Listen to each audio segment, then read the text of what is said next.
Hello everyone and welcome to this week's episode of Beacon in the Dark. Still in sort of debug testing mode edition, but for some reason in Shadowmoon Valley.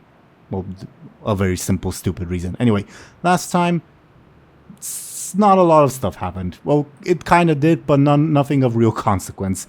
Hence why there will be no recap, totally not because I overslept. But before we get into that, as usual, I'll ask these players to introduce themselves and their characters. The dice have deemed that we're going in reverse alphabetical order today, meaning I will ask Thompshire, first and foremost, to introduce himself and his character. Would you please go ahead, Thompshire? Sure. As always, I'll be playing as Benjamin Aaran, a man with a sword on a timely adventure it's going, yeah. It's going, indeed. Thank you very, very much, Thompshire. Then, according to the dice, we would have Khono. Khono, could you please go ahead and introduce yourself and your character? Yes, hello, I am Khono, and I'm playing the two-headed ogre Moarg Bud. Moad is just easier. Who is a shaman, a warrior, a pirate, a warlord, all those lovely things as always, and he's in a dream realm with his buddies in the Black Temple, so, you know, fun stuff. Fun stuff indeed. Thank you very, very much, Khono. And then, of course, we would have DoomGoblin. DoomGoblin, could you please go ahead and introduce yourself and your character? Hi, I play Captain Bladebeard. That you do. Thank you very, very much. So, there's no pre-written recap, but just to briefly refresh on what happened last time. Basically, the Ogre Mage Sacrum that you met when you first arrived in Illai assailed all your minds with visions because, well, basically, I need to possibly rebalance everything now that there's 3 of you instead of 4 of you. But the excuse was he was doubting your capabilities, and so he pitted all of you against your horde equivalents, more or less. A bunch of stuff happened, including banishing your opponents to the Twisting Nether, banishing Benjamin to the Twisting Nether, summoning accidentally a massive Dreadlord that is now dead. In this dream world, of course. And one of the Moad's equivalent in the opposing party, a corrupted Keeper of the Grove has been banished to a Twisting Nether. You don't know what happened to him, but he is not coming back. Hammerhorn, the Hammerhorn, I believe is dead. Kurin was, at the very least, frozen in place. And Morak has been, as a result of being banished in a Twisting Nether, transformed into an entity of pure death. So, as we resume the combat initiative order, I think question that I always ask, well, more or less always ask, is there anyone you want frozen because Kyrie is with you, and is there anyone you want banished to a Twisting Nether because Faultian is with you? We should freeze Corin. I agree. Yeah, he's a big angry cow. And I forgot. But I'll let you all decide if you want to banish anyone or not first before I go into what I was going to say. I don't think so. Okay. Yeah. Now, what I was going to say is that, dear viewers, the week before this one, as of the time this episode would come out, was Thompshire's birthday. Happy birthday, Thompshire. First and foremost, we're very, very happy to have you. And as is tradition, Thompshire would usually receive a birthday cake, 2 birthday cakes, or an upgrade to his birthday cake, or whatever. But Thompshire already has a big-ass birthday cake that provides him, when he so chooses, a plus 16 bonus, and like upgrading that to a plus 32 is redundant to say the least. So, Thompshire, I'm going to give you a choice. I would like you to think carefully about this choice. The first and safe option would be to in celebration of your birthday, give you 2 of the little birthday cakes that function as normal advantages do, that you can invoke whenever. Yeah, basically flexible advantages that you can use whatever. The second option, I'm not going to go into all of the details yet. I will when this little test combat is over. But to give you a little bit of a hint as to what it is, because I would like to make your choice now.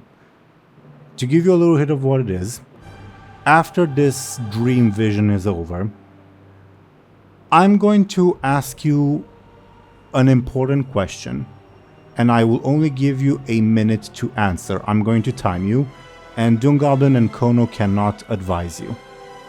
It will be probably something to your benefit, but it will be entirely in your hands. That's horrifying. But sure. I trust me when I say I'm also extremely hesitant to offer it as well. And I might regret Let's it. go. You're going for it? Yeah. Are you sure? Yes. We're gamblers in this house. Okay. Just to repeat myself, final confirmation. When the dream vision is over, I'm going to ask you a timed question, 1 minute to answer. You'll not get any advice, and whatever you answer, that will be the answer that will impact a lot of things probably, or maybe nothing at all, because it'll be up to you. You have my consent. Okay. Goodbye, cake. Yeah. All right. Well, indeed, goodbye, cake. R.I.P. So. Oh, well, my screen feels empty now. Yeah, you don't have a mount. I could put some of your items in there. Yeah, put the plank there. It's actually useful. The stick, because of copyright, I don't know. You want some consequences, maybe? No, I'm good, thank you. Okay. Made a note of that. Alright. So, yeah, you've frozen Kurin. You've decided not to banish anyone to the Twisting Nether. Alrighty then. Morak, it is his turn in the combat. Let me revisit. Okay, those are his stats. Morak, surrounded as he is, will try to escape the way he's surrounded. Make a quick slash with his axe at Benjamin, and then reposition himself in a sort of defensive position. Benjamin, how do you defend yourself from Morak doing this? I jump back. Give me a quick, please. That, I believe, is 2 points of damage coming your way. It's a quick attack. Yeah, he didn't attack me last turn, did he? And this is the... Oh no, that's regarding an attack. Never mind. Yeah, sure. Okay. So how do you take 2 points of damage? Yeah, I'll take the 2 stress. Okie dokie.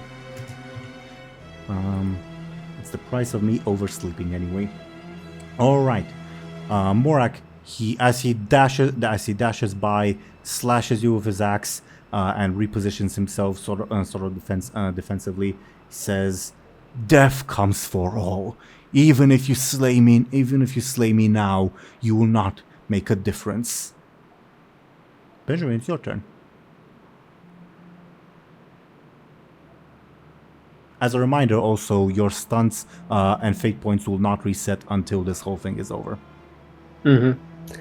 I'll go ahead and create an advantage by trying to figure out his new set of powers. Okay. Give me a careful, please. Yeah, you gain 1 charge. Actually 2 charges, because you fought Death Knights before. And if you have any questions for me, feel free to ask. And also tell me what's the name of the advantage you create. I guess compared to the baseline of a Death Knight, what do I notice being different? Death Knights really were mostly just raised dead with given powers obviously very close to the Lich King, but their powers, while innate to them, are still sort of external. Morak, it's hard to describe, but he feels like death. Not to the same extent that, like, say, Minloth the Serpent did when you met him, or anyone else, but Morak does not feel like a creature of the material plane. Like, he feels almost alien to you. It's hard to describe. Interesting. Okay. As for the advantage name, let's just be simple. Let's go with Scoped. Sure, if you want. You also already have rather quick raid tactics if you want to update that. But your choice. Yeah, sure. That's simpler that way.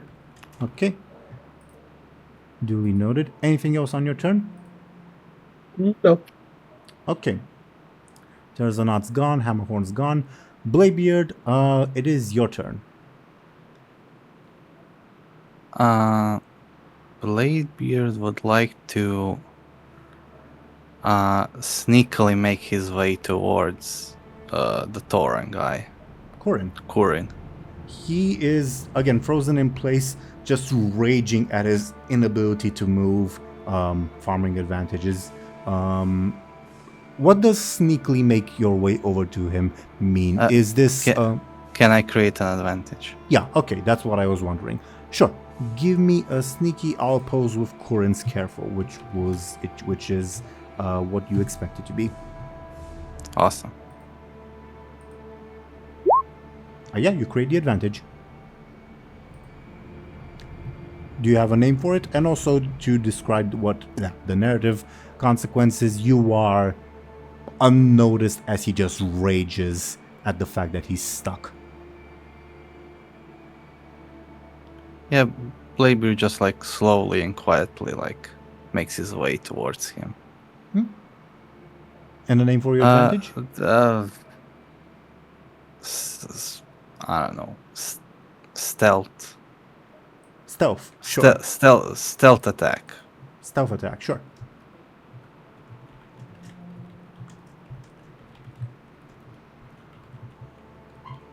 Duly noted. All right. Anything else on your turn? Also, I forget, you had an assist from Gurren, so it's actually a 4, so you gain 2 charges on your advantage.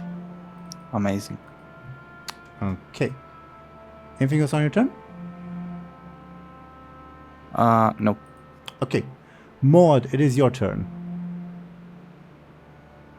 Alright. Yeah, I think Moad will charge after our deadly orcish friend and move to swing his Titan sword at it. Sounds like a forceful attack. I believe you have a stunt that gives you a bonus with that attack, don't you? You are correct. Because I'm a tall ogre, I gain +2 forceful when attacking or charging up close. Good man. Give me your forceful, please. Okay. A 6 to a 10. He easily, unless you want to improve your roll, dodges you. He doesn't gain any advantages, right? No, he does. I was just waiting to see if you want to improve your roll or not. Do I? That's a good question. Can I even do anything? Let's see.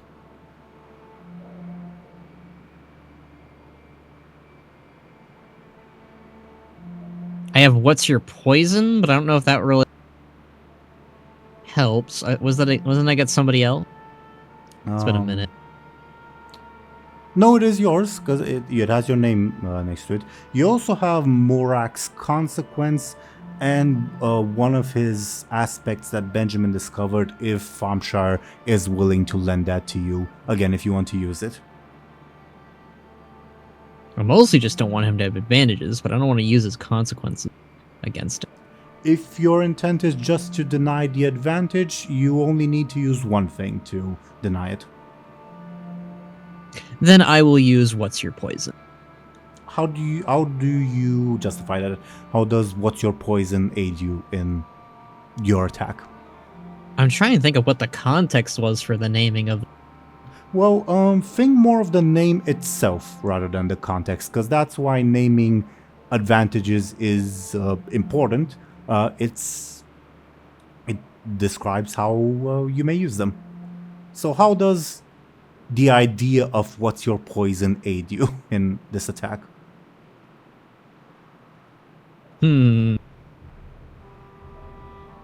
It's I don't know why I named it that. This is really hard. Mm. It's choosing the blade or the ogre. A stretch, but sure. that works. I'll take it. Okay. I don't know. I should have named that one better. You successfully deny Morak's advantage, nevertheless. Okay. Well, you deny the advantage, but he still easily dodges your blow and repositions himself. Do you do anything else on your turn? No, I think that's it. All right. DoomGoblin, what should Goran do? Continue assisting Bladebeard. And narratively, what does he do to do that? He is distracting Corin. He starts to walk towards him. Sure. Mind if I reposition him like right here? Sure. Okay. You continue to have Goran's assist. As for Corin, let me roll to see if he spots you. Probably not, but let's see. Nope. So he will just continue to create advantages and rage out because there's not much else that he can do. And he does. He creates one advantage. Okay. Thompshire, do you want the Wondrous Wisdom Bow to do anything? No, it's on timeout for now. Okay, let's see if the stick does anything. Nope. Alright. Top of the round. Whom do you want frozen? Whom do you want banished to a Twisting Nether, if anyone? I say same. Mm-hmm. Duly noted. Yeah. Duly noted. Morak on his turn will sort of take advantage of Khono, of Moad, extending himself with the attack, and weave around him and weave around Moad, trying to slash him from the side. How does Moad defend himself? I think what does the terrain kind of look like? Not flat. Like, is there like rocks? There are rocks, but not any that are like big enough to obstruct anything. Okay. Is there like because the Black Temple, so I'm thinking like I remember there's like barricades and stuff, like Yep. big ones and small ones. There are. Is there like barricades. one nearby that? You can see them on the map. They are not in the way of Morak's attack. Okay. Oh, well, I just was thinking of the one that's close to Bud. But,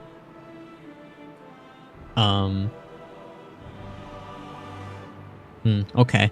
Then I guess Moad would grip the same sword, and he'd move to like kind of try to parry any of the attacks that he tries to hit Moad's with. Sure. Give me a force, please. Okay. Morak will use one of his quick fighters to reroll because he got a very bad roll. And he's at a bit of a disadvantage, so he feels he needs to take some risks. Huh. That sucked. Well, the way things are now, he'd gain the advantage back and nothing else would happen. Okay. Okay. he nevertheless drives you a bit on the back foot, because an advantage is something like positive for him happening. He drives you back even as you manage to parry, momentarily perhaps off balancing you, or leaving you off balance. Alright, that was his turn. Benjamin, it's your turn. I'll rush at him and give him a good slash. Sure. With Gorehowl? Mm-hmm. Okay, let me... how would he try to... I guess that way. He tried to... Why am I stumbling over my words? It's because I'm tired. Okay.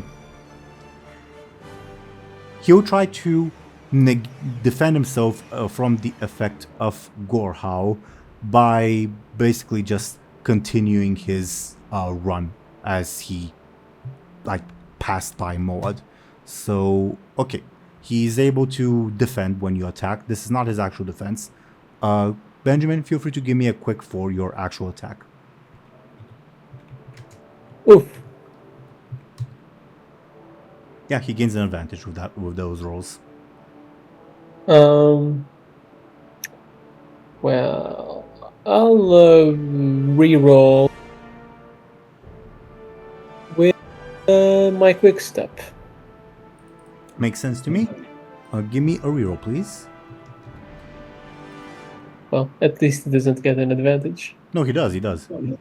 No, I have the stunt about the only enemy and Right. wait, no, actually, I deal 1 damage because he attacked Moa. Never mind.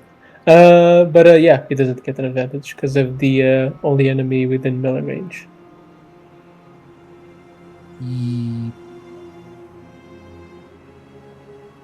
Well, yeah, okay. The previous turn was when he attacked Moa. Right. Right. Okay, so yeah, you negate his advantage as he still dodges your attack. All right. Anything else on your turn? No. Okay, Bladebeard, it's your turn.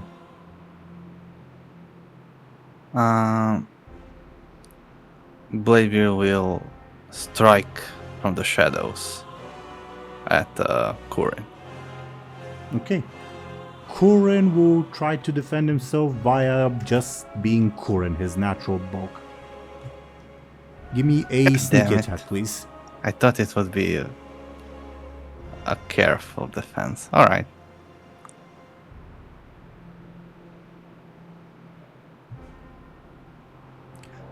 What did you try to attack him with? What? What weapon Sneakily. did you use? I mean.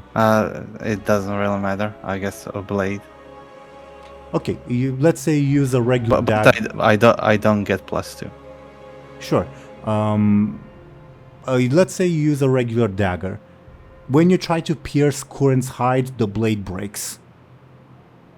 Wait, my turn isn't over yet. I have advantages. I'll use both of my advantages and his consequence to add +6. Which advantages are you using? Stealth attack. Gotcha. I also have +1 from Gorin. Okay, so it's a +7, so 8 to a 5 at the moment. 8 to a 5.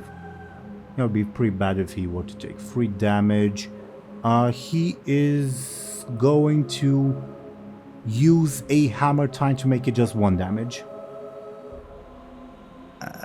How does that help him here? Well, it's hammer time. Sure. He's enraged. Yeah, okay. And are we leaving it at that, at 1 damage? Sure. Okay. He has to take his level 2 stress, rather, nevertheless. He is out of stress at the moment.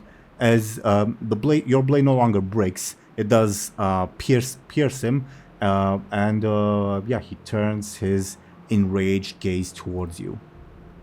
Anything else on your turn? Since I successfully attacked him sneakily, Hmm? does he notice me? He will notice the pain. Well, actually, let's see if he notices the pain actually, because he's enraged at the moment. He does. Okay. He does. That's a critical success. Yeah. Not only does he turns fully to face you with that critical success. All right, I'll move away. Sure. Feel free to move your token. He roars in anger, basically. If I can, I'll move here. You can, yeah, perfectly fine. Awesome. Alrighty then. Anything else on your turn? Sure, yeah. I'm guessing that you mean no. Oh, yeah, that's my turn. Alright, I end my turn. gotcha, thank you. Maud, it's your turn. Alright, I think Moed would continue to help press the attack with Benjamin. And would again try to swing his Titan Blade at our orc friend. Sure. Give me a forceful, please.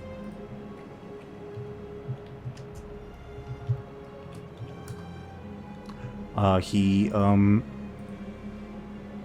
believe... There's a 6 to a 9. yeah, I was trying to remember if your stunt applies. He still gets an advantage from his defense. Wait. He is quite quick.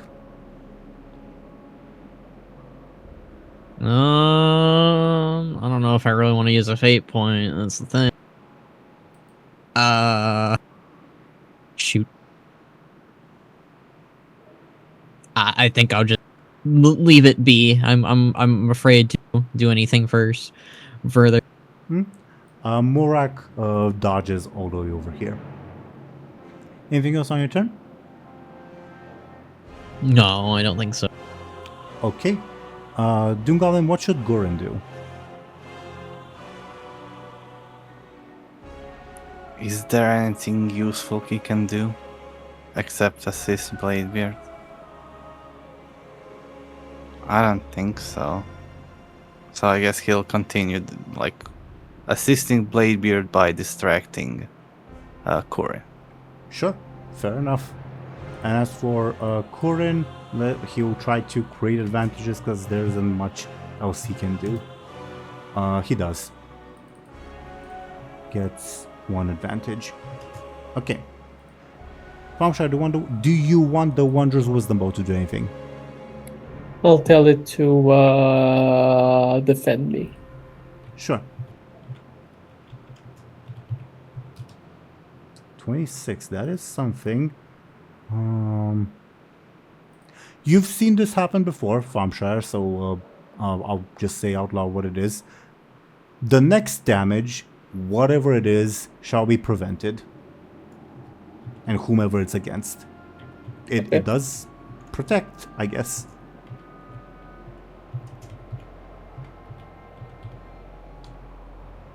As you see... Oh, wrong. Sorry. As you see its brow furrow and it stick out its tongue, you know what that gesture means.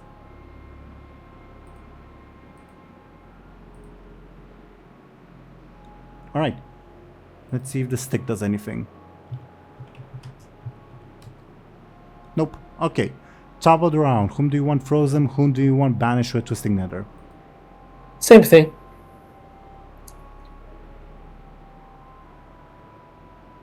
All in agreement? Yep. Yeah. Okay. Yeah. Okie dokie. Then, Murak, the opportunistic little shitter that he is, will try to make a rush for Gorin. How does Gorin defend himself? With his shield. I agree. Could you roll Gorin's forceful, please? Yeah, Gorin defends himself successfully, blocking Murak. Okay. Wait, Gorin also gets +2 from Kyrie. Ah, good point, good point. So yeah, Gorin gets an advantage. Are you in agreement that it should be Dwarven Strength? The one he already has, DoomGoblin? Could that be used by Bladebeard or other characters if we name it that? Bladebeard, he's always going to lend his advantages to you, Bladebeard. Other characters, not unless you tell him to. All right, so it doesn't matter what it's called. Yeah, Gurin is loyal to you and doesn't care about anyone else. Yeah, so sure, Dwarven Strength. Okay. Well done, Gurin. That was Morak's turn. Benjamin, it's your turn.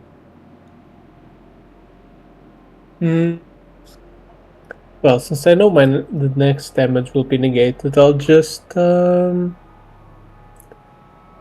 around a little bit, and I'll create another advantage by... No, I won't create an advantage. I'll try to find out one of his aspects of Morak. Of Morak. Let me look at his... I don't remember what I told you last time, so I'm gonna improvise the numbers here. But difficulty 2 for the high concept, pretty easy to get. I think 8 for the trouble, because it hasn't been brought up in any way. For the other 2 tertiaries,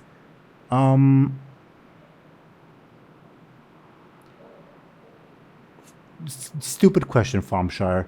Is Benjamin straight? Yeah. Okay. Then, for the other tertiaries, difficulty 4 for one of them and 6 for the other. So, all in all, 2, 8, 4, 6 are the difficulties. Careful. So you can get anything except for the trouble. So high concept or either tertiary. I'll take the second tertiary. Yeah, his second tertiary. You realize that this fellow, even in his current form, is good looking. He is too handsome for his own good.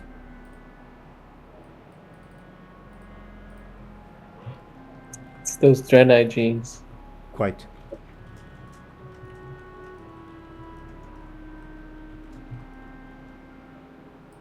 Not sure how that helps you, but you are aware of it.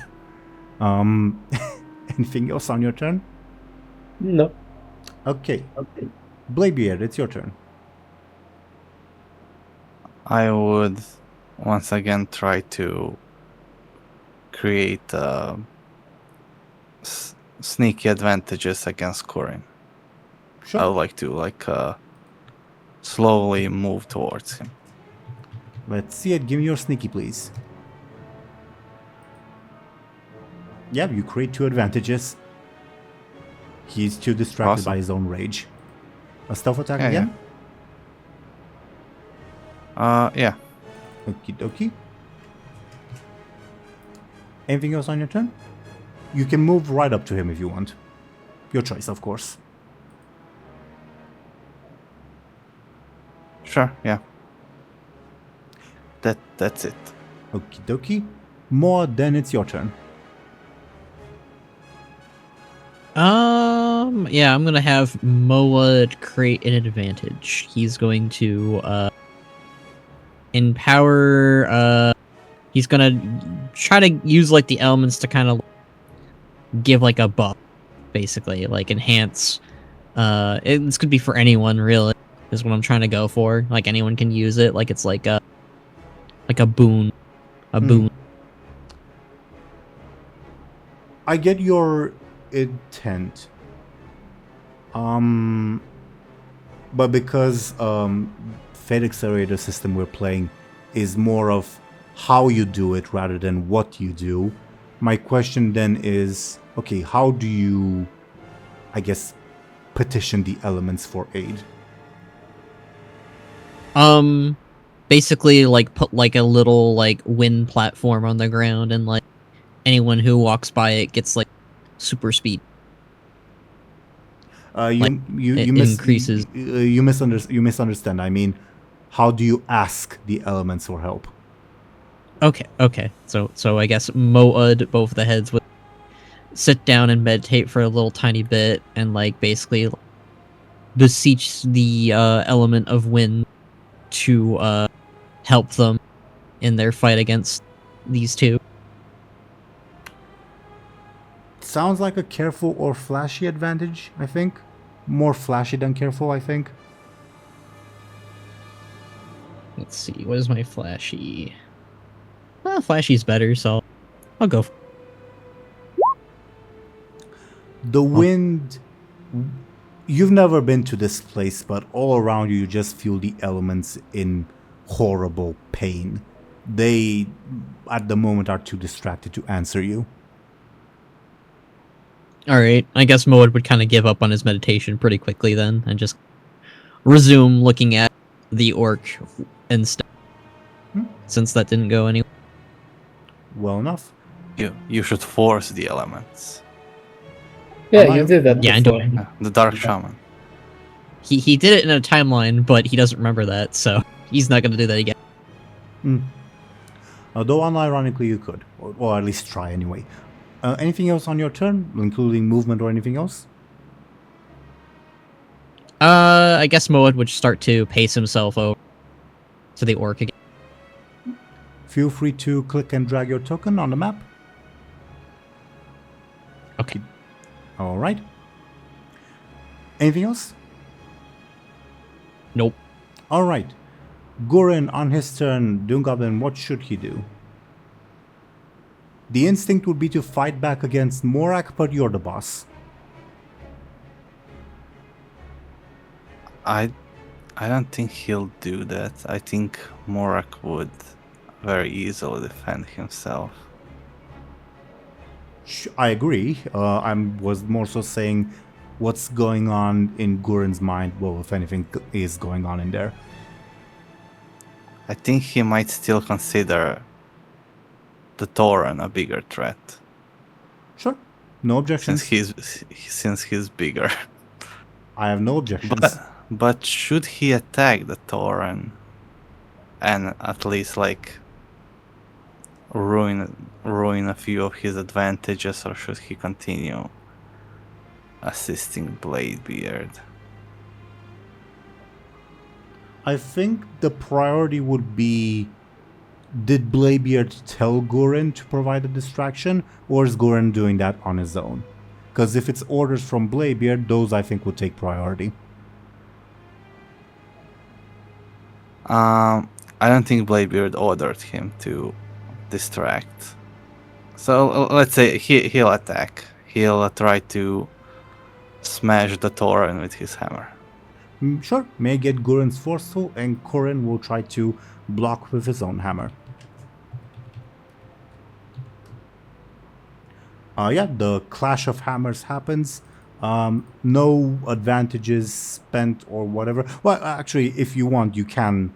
Guren can rather spend one advantage to achieve a tie, which would do nothing really, or reroll, I guess. Sure, he'll reroll. All right, Gamba, let's see it. Guren gets an advantage with that. What is this fight? Why is it so long?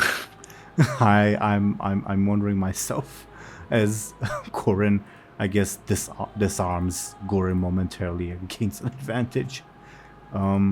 Anything else on Guren's turn? We are definitely going to win, but it's taking a very long time. I agree. I'm not sure why that is. I guess a lot of it is, I think you all are saving your stunts for the boss that comes afterwards, and I guess that's why everything is a bit slow at the moment. Anyway, That is true. anything else on Guren's turn? Nope. All right, then Guren will smack him back. How does Guren, with a G, defend himself? With his shield. Sure, may I get Guren with a G's forceful? That's Yeah. a 10. Yeah, nice. That's 9 advantages, right? No. Shame. I think This is not optimal because Guren got a very good roll, but Kurin is enraged, so he will reroll to try to do better against Guren with a G. Better. Kurin is really angry, so he'll spend 2 advantages to bring it up to 11 to deal 1 damage to Guren with a G. Sure. Okay. Guren with a G gets a level 2 consequence that I'll simply call smacked, because that's what happened. As he gets bonked in the head with Kurin's massive hammer. Fortunately, of course, there's nothing really to damage there, so Guren will be able to fight another day. Alright. That was Kurin for Kate in Kate's turn. Thompshire, do Wonder Wonders was about to do anything? No. Okay. Let's see if the stick does anything. Nope. Okay. Top of the round. Whom do you want frozen? Whom do you want banished? If anyone. Same thing. All in agreement? Yeah. Okay. Then Morak on his turn.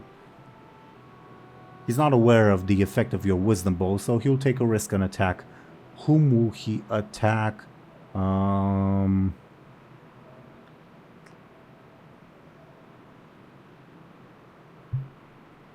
What did you rolled a sneaky of 3, DoomGoblin. Let's see if Morak will notice you.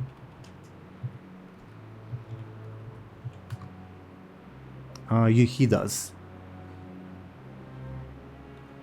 Yeah, I think I can't like buff that.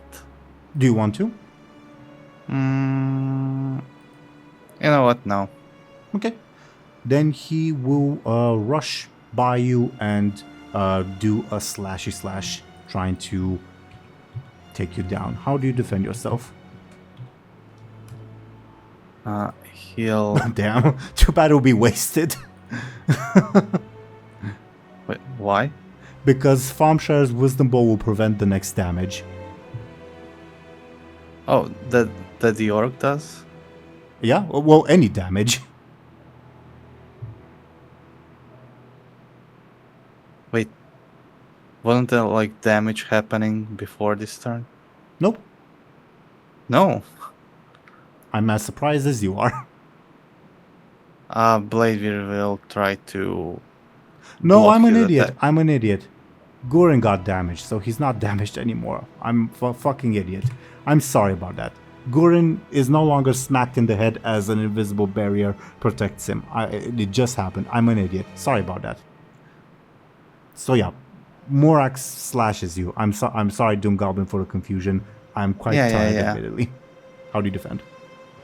Yeah, I honestly, I didn't know how the wisdom ball effect works, so sure. Alright, I have to defend against 11 damage. He'll try to block his attack with his sword. Sure. Give me a force, please. That's a 10. 10? Right, 10. So I get 1 damage unless I use unless I buff that. And really, any point of damage is quite bad for you. Not that these consequences will stick long term, but still. Sure, I'll use stealth attack. How does that help you? Because Morak noticed you. I'm open to it, but give me a little bit, please. He did notice him, but Bladebeard is still like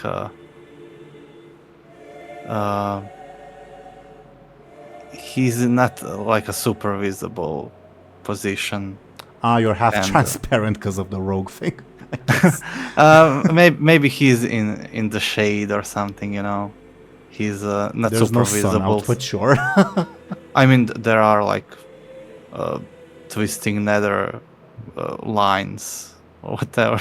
What creates light on Outland? Like those like magical ley lines? In Shadow Moon Valley, just meteorites, really. And I guess Azeroth in the sky, but we don't worry about that. But sure. I mean, there's light. There's light Barely. from the volcano. I guess you are in its Maybe. shade because you are next to a big gate. That is true. Yeah, I agree. Your rationale works. It's a bit too good of a roll for Murak to pass up, so he's going to use an I'll let advantage. +2, by the way. I'll let +2. Noted. And as I was saying, Murak got a bit of a good roll to pass up. Too good of a roll to pass up. So he'll use a charge of Quick Fighter to deal 2 damage still. You mean 1 damage? Well, you're right. 1, my bad. I misspoke. I'll use another stealth attack. You also have his consequences and aspects if you would rather use those. I'll use stealth attack. Then it's really too good to pass up, so he'll use your consequence. I'll use his mother. It is not something you've discovered. Ah, damn it. And also she is a reputable raptor tamer, I'll have you know, so she's a very nice lady. His father's dead though.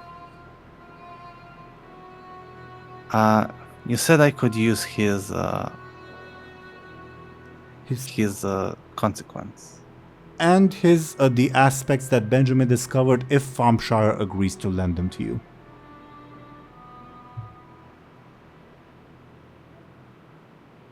Sure, if you want to. I don't know. I think it doesn't really matter which one of the 3 things I use, so let's go with the consequence. It's easiest to explain anyway. Sure.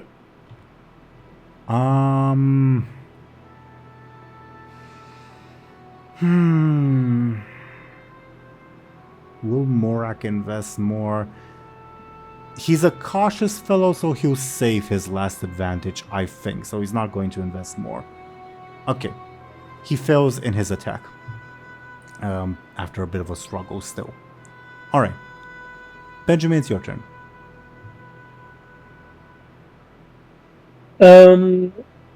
I'll rush at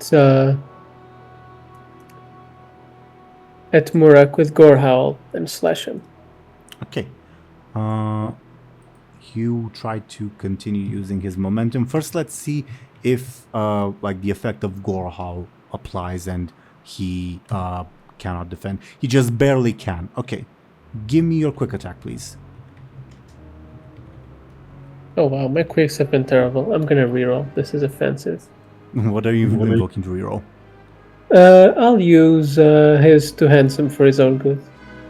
How does that help you? Because he feels threatened by my own handsomeness. I don't know. If the roles were reversed, would you be threatened by Morak's handsomeness? Shrug. Then my answer is also shrug. Give me another explanation. And I'll use raid tactics. Okay. Yeah, that's easier to explain, sure. You're using it to reroll? Give me a reroll. This is tragic. Come on. Quite. Okay. What's the total roll with your stunts and such? It would be a 6. Okay. I was checking to see if he gains advantages at least. You mentioned there was a second boss, right? After this, yes. But our advantages go away, right? Most of them, I'd keep some of them case by case, but most of them will go away. Well, I'll use both raid. No, wait. I'll use another raid tactics to reroll. All right, Gamba, let's see it. Much Okay. better. Nice. Okay. So, 10, so 2 damage. Yeah, I'll use whatever to kill him. Not kill him, knock him out. So I'll use another raid tactics. Wait, pause. Let's just make a note. At the moment you're dealing 2 damage, or I've typed it so that we remember it. You need to deal 11 to kill him. in one blow. Oh shit, you're right. That's too much. Oh well, I'll at least do a little more. I'll use There's no difference between 2 and 4. He'd have to take his level 4 consequence. That said, Yeah. he will use a quick fighter to bring it to a 0. So at the moment we're tied. So if you want to invest anything, now's your chance. I'll use one rate tactics to Okay. make it a 2. Okay. And I'll use There's again no difference between 2 and 4. Up to you if you want to up it more. yeah, I'll use his 2 consequences. To make it a level 6. Okay, how do you justify those 2 consequences? How does his skill in the deathly arts and him being handsome aid you in your attack? That is a great question, you know. Shit. Maybe him being adept in the deathly arts kind of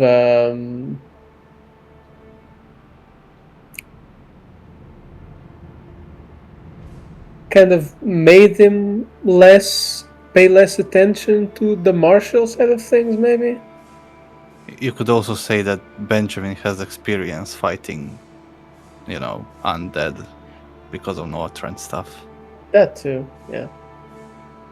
I guess, yeah, that works, sure. Okay. No, for too handsome for his own good. That's a hard one. Shit, how do I justify that? I'll be a coward. I'll use the stick's advantage. The stick's not willing to lend it to you. Really? Wow. Okay. Any ideas, guys? You have 2 fate points, I guess. No, I don't want to use the fate points.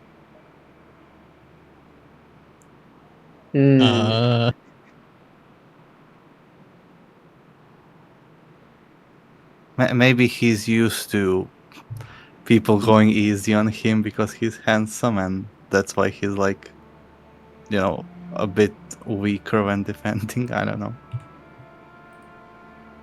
What if he tries to defend his face so that his handsomeness isn't damaged, and thus kind of opens himself to an attack elsewhere? Does that work? Because Morak is supposed to be very similar personality-wise to Benjamin. I'm gonna base this on Benjamin. Has Benjamin ever, intentionally played up his handsomeness or intentionally cared about it throughout our campaign? It's mostly I think he has played it up once or twice to get something, but not the second thing you said. Okay, what you need to do is you need to threaten him with charcoal.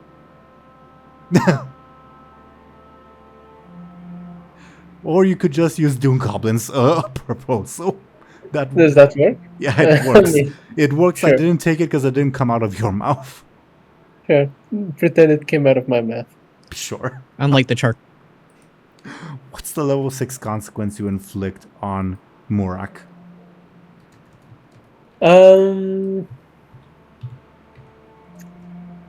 Is his axe still his axe, or is it like a rune axe or whatever?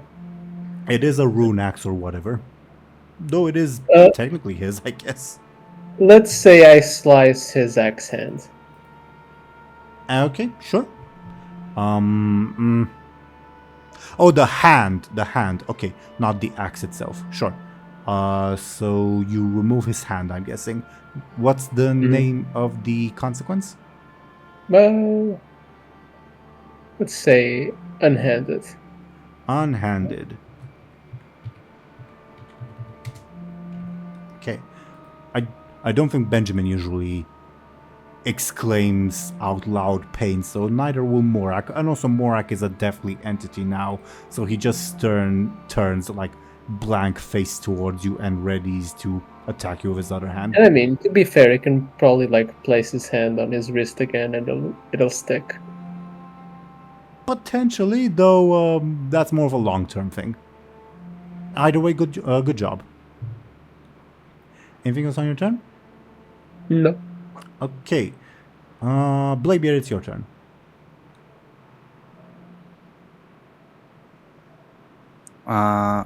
Bladebeard will try to kill the Tauren with his swords, hitting him very hard with his sword. Sure. Makes sense to me. Give me a forceful, please.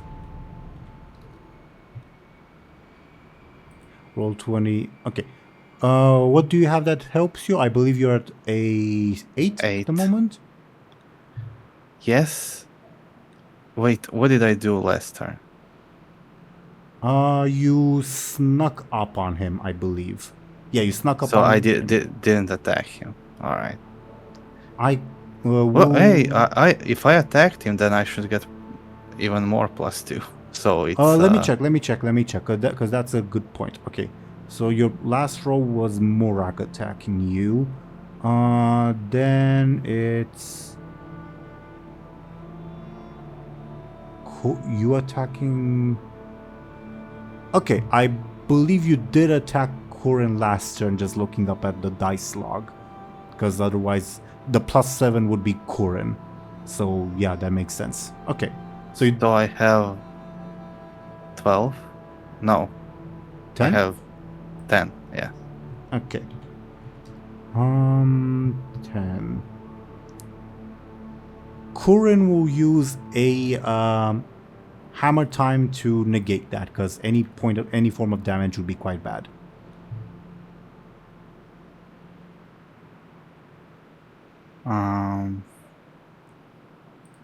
And I don't have anything I could use. A fate point you do, and guessing games, I guess. In case. I'm not going to waste guessing games on a filler episode. Mhm. I'm gonna spend. Oh, I also have cake, but also I'm gonna waste it here. I'll spend a fate point. All right. What are you invoking? You can also invoke like advantages or as consequence of your fate point. Sure. I'll invoke pirate strength. Yeah, makes sense to me. You deal the damage to Corin. He'll have to take his level 4 consequence. Do you have a name for it? Level 4. I have an idea, but maybe that's like level 6. What do you think about Butchered? It's visceral, because he's a Tauren. Yeah, sure, I agree. It's visceral in its wording, but it's vague enough that I'll allow it, because, yeah, it's vague enough, I think. Yeah, it does sound more like a level 6, but I'll think of something else for level 6. Something even more brutal. Sure. Either way, you slice him up. And he just roars in anger, because that's his want. And then I'll move a bit so he can't reach me. Move where?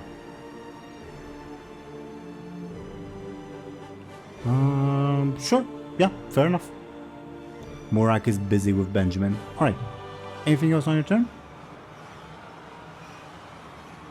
Nope. Okie dokie. Maud, it's your turn. All right, I think Moed would try to jump into the fray or get in there, and he try once more try to whack Le Orc with his Titan sword. How do you? Okay, you pummel through the barricades, I'm guessing. Barrel through them, I guess. You're big enough to do that. Sure. Sounds like a forceful attack to me. Very much so. All right, that's a 6. Okay, 6 to his 8. 2 and 8. Okay. Are we? That's fine. Sure. I'm just gonna leave it at that. Yeah. Okie dokie. Okie dokie. He dodges a little bit, but he is quite surrounded at the moment. Okay. You've cornered him well. Anything else on your turn? No, I think that's it. Okay. What should Guren with a G do? Let's say he attacks the Tauren. I agree. Can you give me his forceful?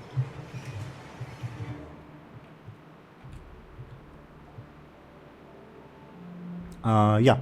I believe the Tauren gets an advantage with those rolls. I guess. I guess so. Okay. And on Guren's turn, he will smack Guren back. How does Guren defend himself?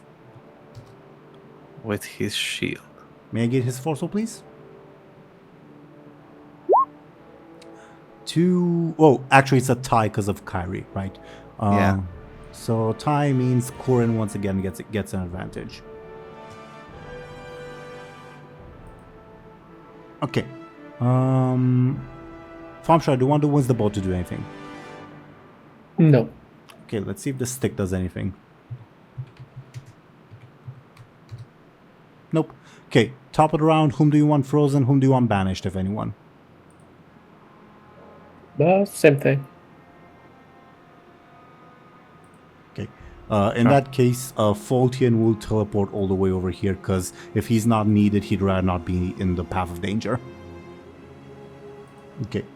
Morak, his turn. He will try to scamper away, make a slash against Moad, and then continue running. Attempt, at least. How do you defend yourself, Moad? I'd say another parry. Sure, give me a forceful. Ooh, nice. You gain an advantage. All right. Do you have a name for your advantage, or any advantages you want to fill up? I don't want to fill up what's your poison because I don't know the context of that. Let's call it. You can also take another person's advantage. So, for instance, you can take Bladebeard's stealth attack. Just to use an example. Not sure how that relates to anything, but you can. I don't think that makes sense.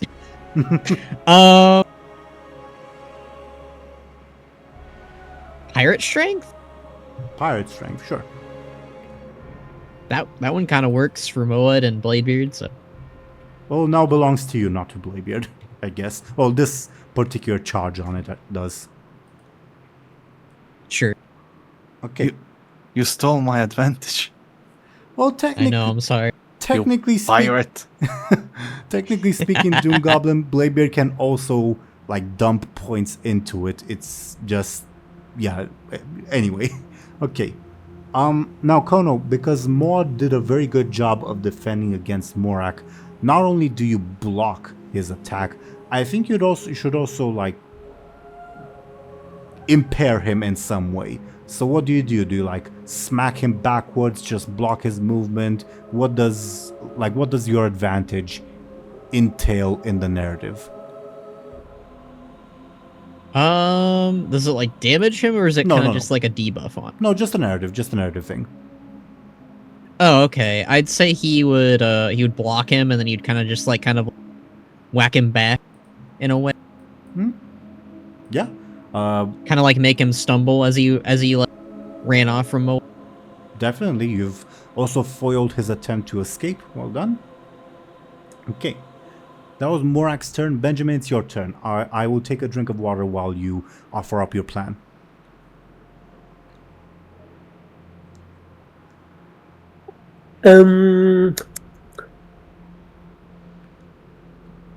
Yeah, don't fix it if it ain't broken. I'll rush at him with Gorehowl and give him a good slash. I agree. Feel free to move your token. Because of Moad's actions, he can no longer try to protect himself from Gorehowl with quick, so he'll have to do it with his careful instead. His presence of mind. Let's see if he succeeds. No. Gorehowl goes through. Give me your quick attack or forceful attack or whatever. Okay. Cooked. 5 damage. Is there anything more I can do to mitigate it? No. Yeah, you can take him out if you want. Yeah, I'll just hit him on the head with like the blunt side of the axe.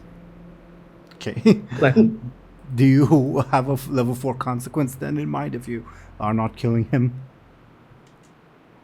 oh shit, what's the word in English for it?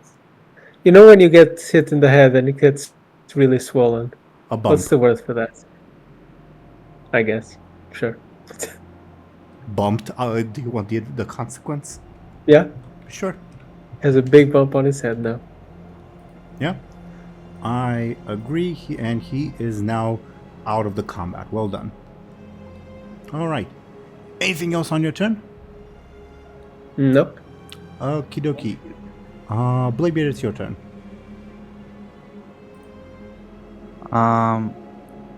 Bladebeard will throw a dagger at the Torah. Sure. Sounds like a forceful attack to me. And I attacked him last turn, so I get +4. Good memory. A 10 to a 6. What can Corin do?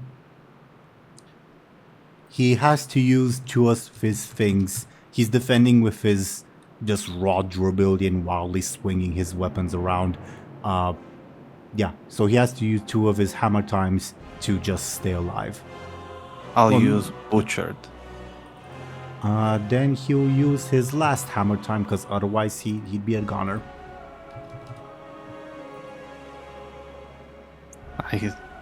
Okay, can I use Pirate Strength?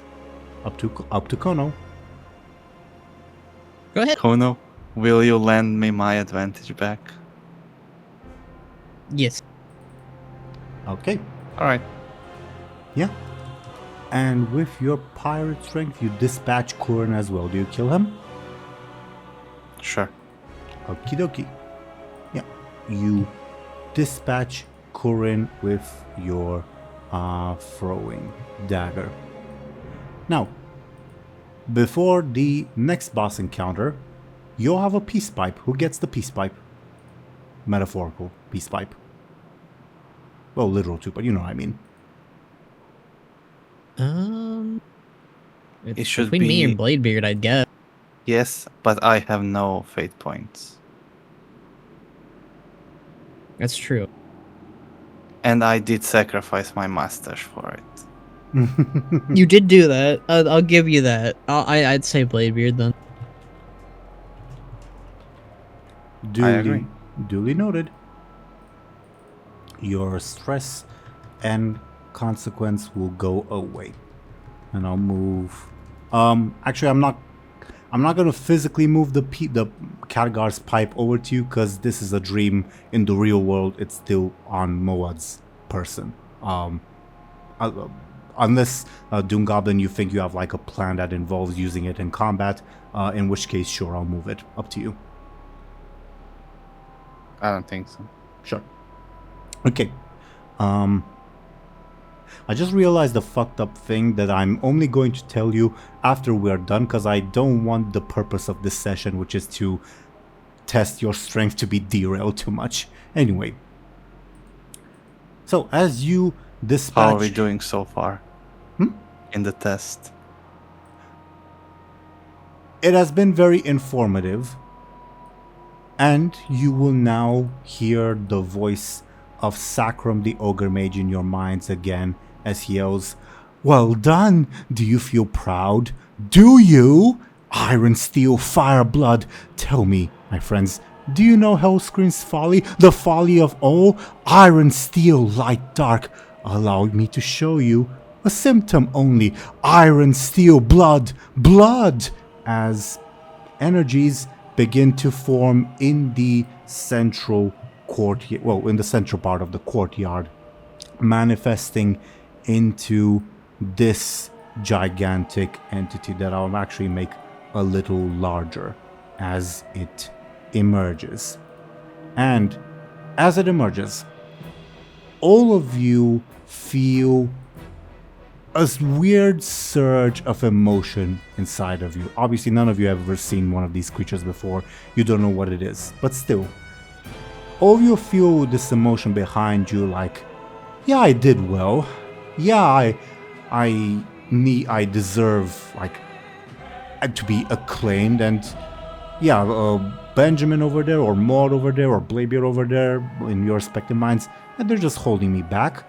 How do you sort of resist this feeling?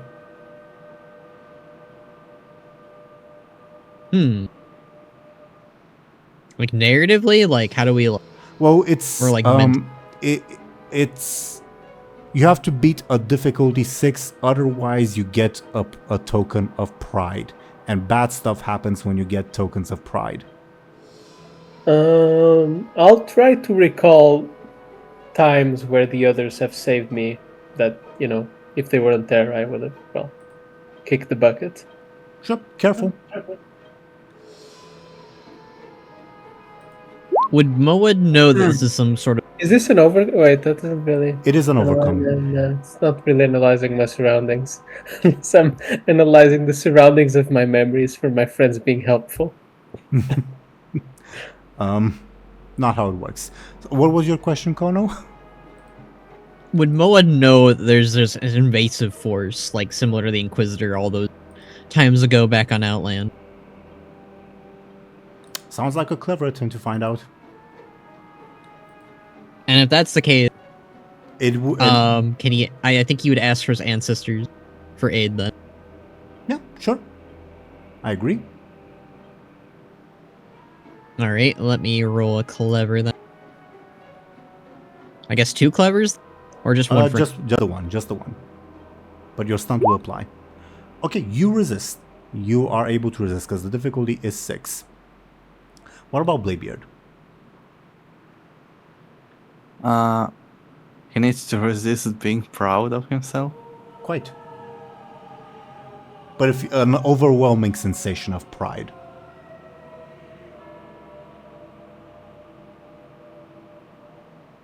You know what? I will compel myself. My core aspect. You know, you face Bladebeard. He's a very proud guy. He'll not resist this. I think that makes perfect sense. Here is a fate point. He agrees with everything he's feeling. Quite. And as a result, Benjamin and Bladebeard are now at 1 stack of pride. Taking too many will be quite bad. It is inspired quite literally from the Shaw of Pride boss encounter, though slightly reworked for the purposes of our game. I'll put a little pride token underneath each of your things just to keep track of it. And both of you, Benjamin and Bladebeard, spawn one of these little guys.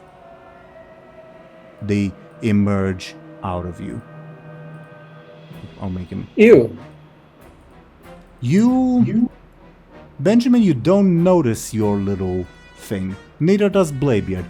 You notice Bladebeard's, and Bladebeard notices yours, but you don't notice your own. You're just overwhelmed with this feeling of, yeah, I am the best. And, well, there's that big fucking monster that you ought to slay right in front of you. So, You, Benjamin, they just gave birth. And you just shit yourself, that disgusting black and white thing. Wait, black and blue, or whatever. I don't know. Maud notices both of these things, and he realizes that Maud realizes that Benjamin and Bladebeard are a little overcome with the feeling that, yeah, Maud was just able to resist. Either way, top of the round, the Shah of Pride goes first, as it will. I guess it thinks Bladebeard is sort of the most vulnerable, so Bladebeard, the visions you have of your excessive sense of pride, you have visions of conquering your foes, beating up Lyri, making a fools out of Benjamin and Maud, retrieving your crew, and you realize, yeah, everyone around you is just holding you back.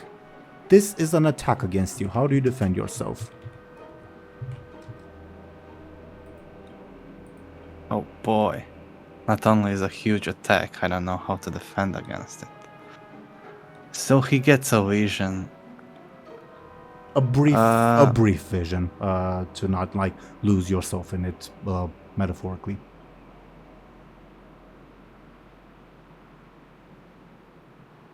I think I need to come up with something that's forceful. That's the challenge. I It's guess pushing the thoughts out of your mind.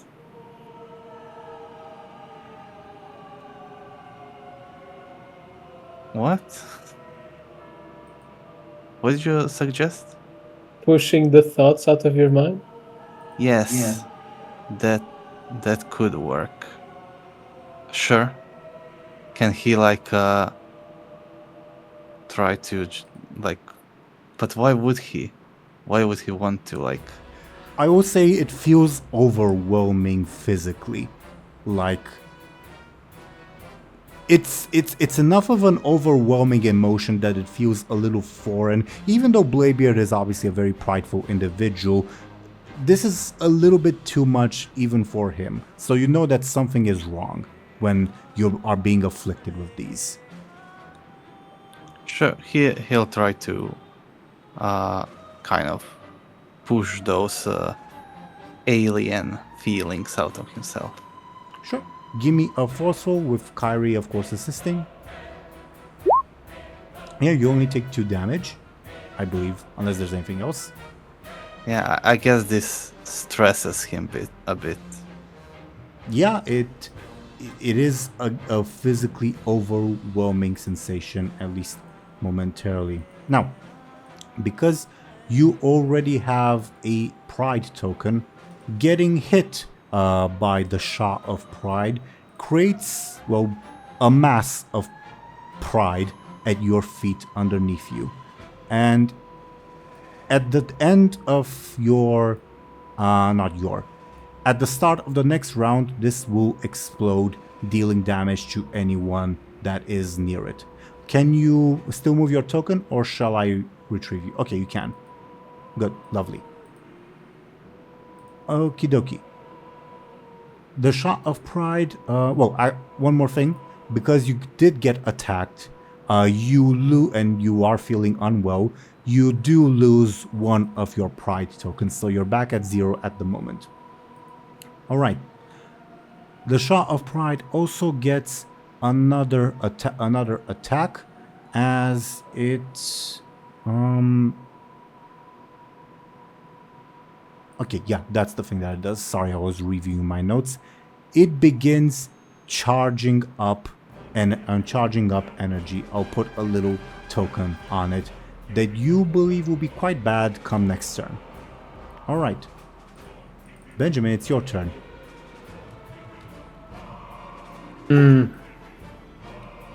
Shit, what can I even do at this point against this massive creature? I mean, I'm awesome, according to it, but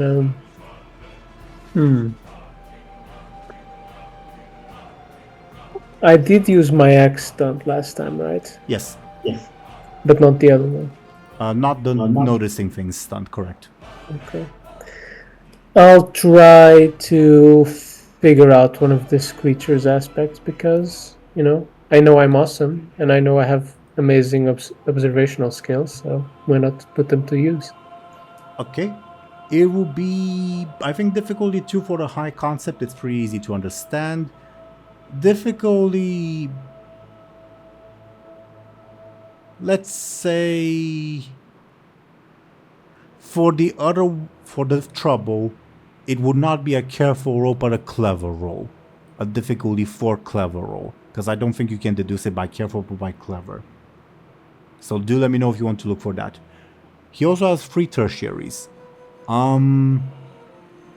For all of them, I think difficulty 8, because you have no idea what this is. So you just wouldn't know them. Okay. I won't do careful. Okay. So clever difficulty 4. Clever, I for the mean. trump. I won't do clever, I mean. Oh, my bad. Then you can discover its high concept for difficulty 2, or invest to gain any tertiary for 8. Yeah, I'll do the high aspect. Yeah, it's an incarnation of pride. You realize this gigantic thing is. It is pride itself made manifest. Gay. But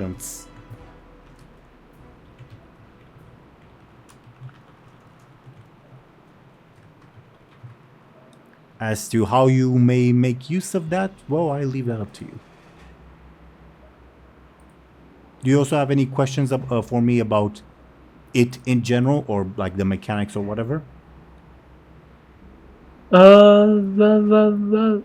at the moment, I think. Sure. Anything else on your turn? Nope. All right. Captain Bladebeard, it's your turn. Alright. Can I use my poisonous dagger against the Shaw of Pride? Yeah, you have not used it before, I believe. So yeah, you may. Having its defenses, Yeah. I believe. Yeah. I'll move away from the inky thing that came out of me. Well enough, yeah. Well, you're not aware of the one that came out of you, but you're aware of the one that came out of Benjamin. Unless you mean the splotch on the ground. Yeah, that thing. Yeah, my bad. I believe you said it was going to explode. You are correct. So I'll move away from it. And I poison the Shaw of Pride. I don't know how that works. I don't either, but you do. You see, what's his name? Trun. He's a madman. he doesn't understand logic, so his poisons don't understand logic either. Of course. I agree. He can poison elementals. What are Shaw? I guess. I think they're classed as aberrations. Yeah, they're void things. So Yeah. the poison is made of what's opposite of pride? Humility. I suppose so. It's a very humble poison. I mean, that he did make a lot of, he might have worked while he was in prison. I guess that's humbling. Yeah, it's a humble poison against a very prideful creature. Yeah. And because you have afflicted a debuff on the Shot of Pride, you gain another token of pride, and you spawn another little Shawling.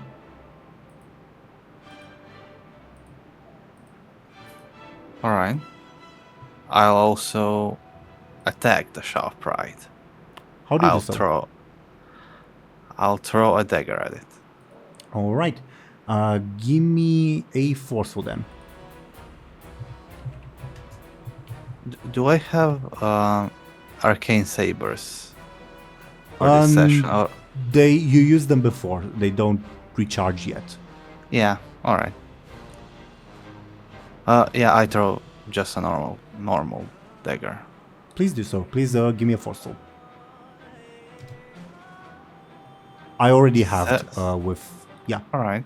So 7 against his 6. Yeah.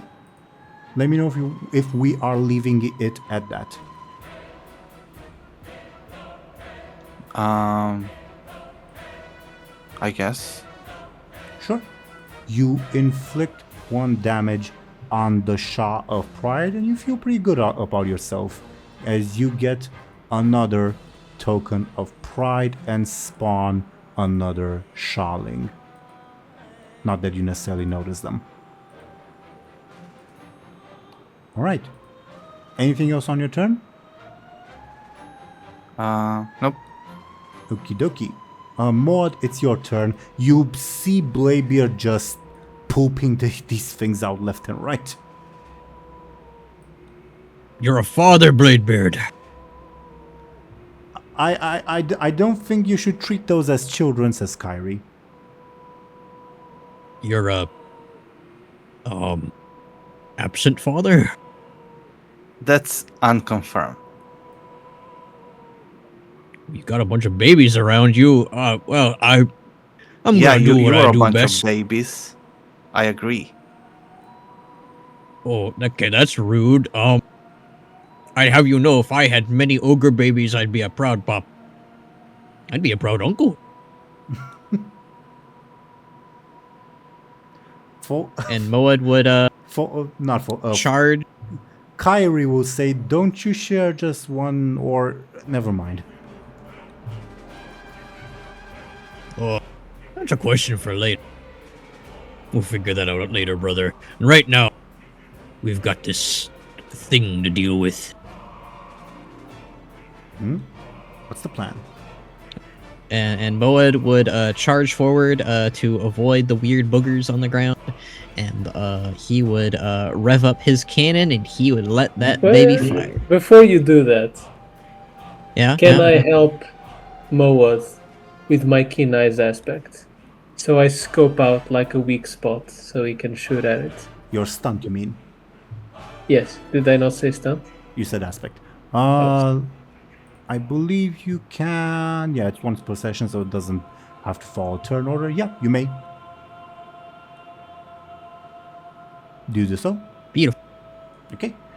Then I will give Moad with the cannon and everything a plus 12 bonus. Okie doke.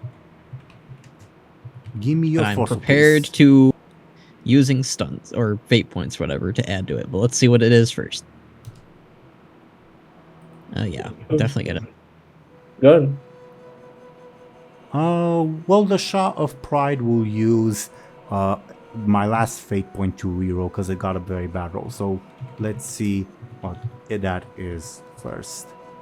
Okay, so to recap, you are currently at a 16 with the bonus, I believe. A 16 to an Yes, but I think I will. Okay. Oh, what's the plan? What's the? Oh, I just thought you could use. I was going to mention you could use the high concept I got. If you can find a way What to was your- justify it, sure. I mean, the way I pictured it is that I could only have helped Moad by kind of understanding the nature of the creature and what it was doing to me. Hence why I was helping him instead of just going for it myself. I agree. That's a good first half of the explanation. How does the fact that this is an incarnation of pride aid Moad's cannon attack? I'm open to it, but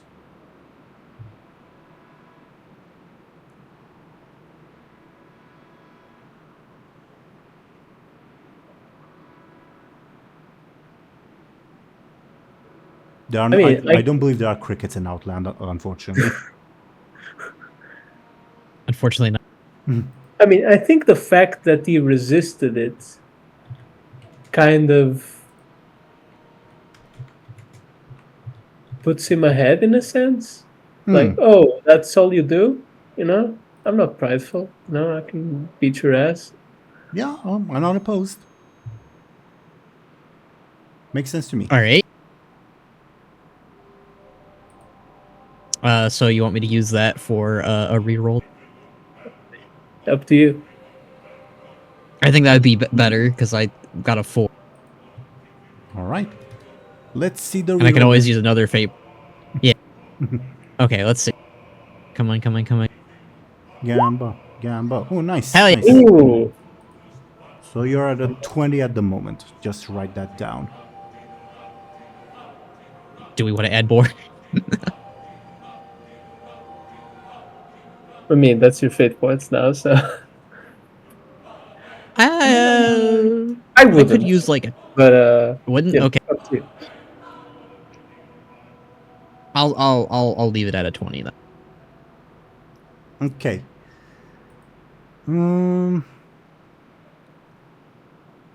It's gonna use your level 2 consequence to make it take just 10 points of damage.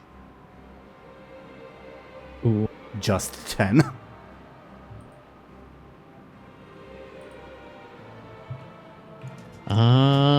Do I add a 2 to do 12? Or would that be more than 12? At the moment, we're Right. basically at a 10 to a 20. The way things are at the moment. But if I add a fate point, would that be 2 more or 4 more? Just two. Just two. Would that help at anything, or would it not? Like, would it make a difference? I should be asked. If the Shah of Pride has to take 12 points of damage, it would be either a 6, 4, and 2, or a 1, 2, 3, and 6. If it's a 10, it would be either... Well, no, I missed... yeah. If it's a 6, if it's a 10, rather, it would be a 1, 3, and 6, or a 1, 2, 3, and 4. The distribution of damage. And I'm guessing you can still do stuff with me with my stress. Probably. I think I'll leave it as at a 10. Okay. Just because. Duly noted. So, 10. How does it take 10? Alright, it already took a 1. So that actually changes things a little bit more than I expected. 10.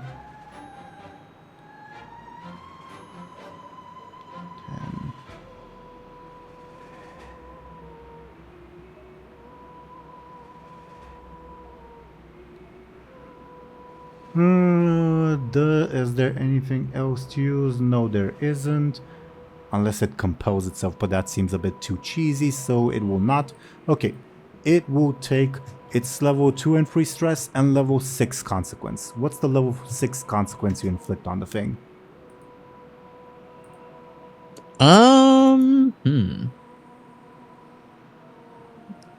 Let's call it Cannonball. Cannonballed. I forget. I was if gonna do it's- Felled by an Ogre, but you know, I've done that before. It's been a minute since I've done Cannonball, I think. I forget if cannon is written with 2 N's or just 1 N. Anyway. Well done. I believe it's Cannon. two. It is 2. Cannon is a cannoner. Cannon, like the ball is 2 N. Thank you, Khono. And DoomGoblin.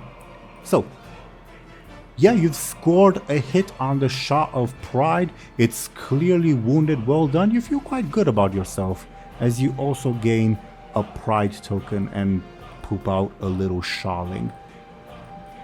All right. Does Moa notice the shot? Or Nope. no? Nope. And none of you notice your own Shawlings. Okay. Anything else on your turn? Well done, nevertheless. No. Okay. What should Gorin do? Guren, who is apparently immune to Shah of Pride, will... Would you rather I place 3 more Shawlings on the map? I don't know what they do. Apparently something bad, so... I guess Guren will attack... He does see the little Shawlings. Shahs. Yeah. I guess he'll attack one of them. Sure. The I guess closest one, the one by the Sure. gate. Okay. How with his big hammer? I'm guessing. Yeah.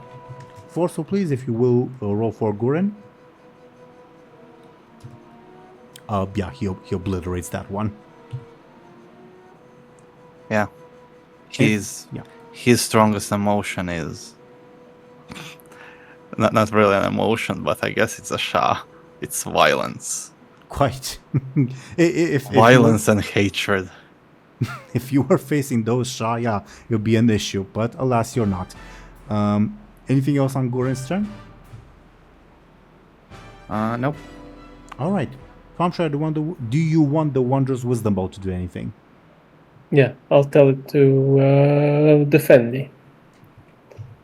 Let's see what it does. 14.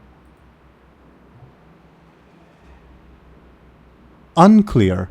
Try again. It says Benjamin size. it imitates your sigh. All right. Let's see if the stick does anything. Oh, it does. Okay. I'm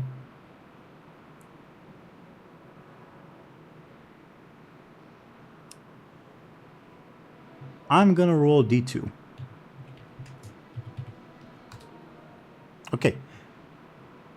This broken down catapult, you suddenly find the stick that has wound its way over there somehow. And it launches its one projectile at the Shah of Pride.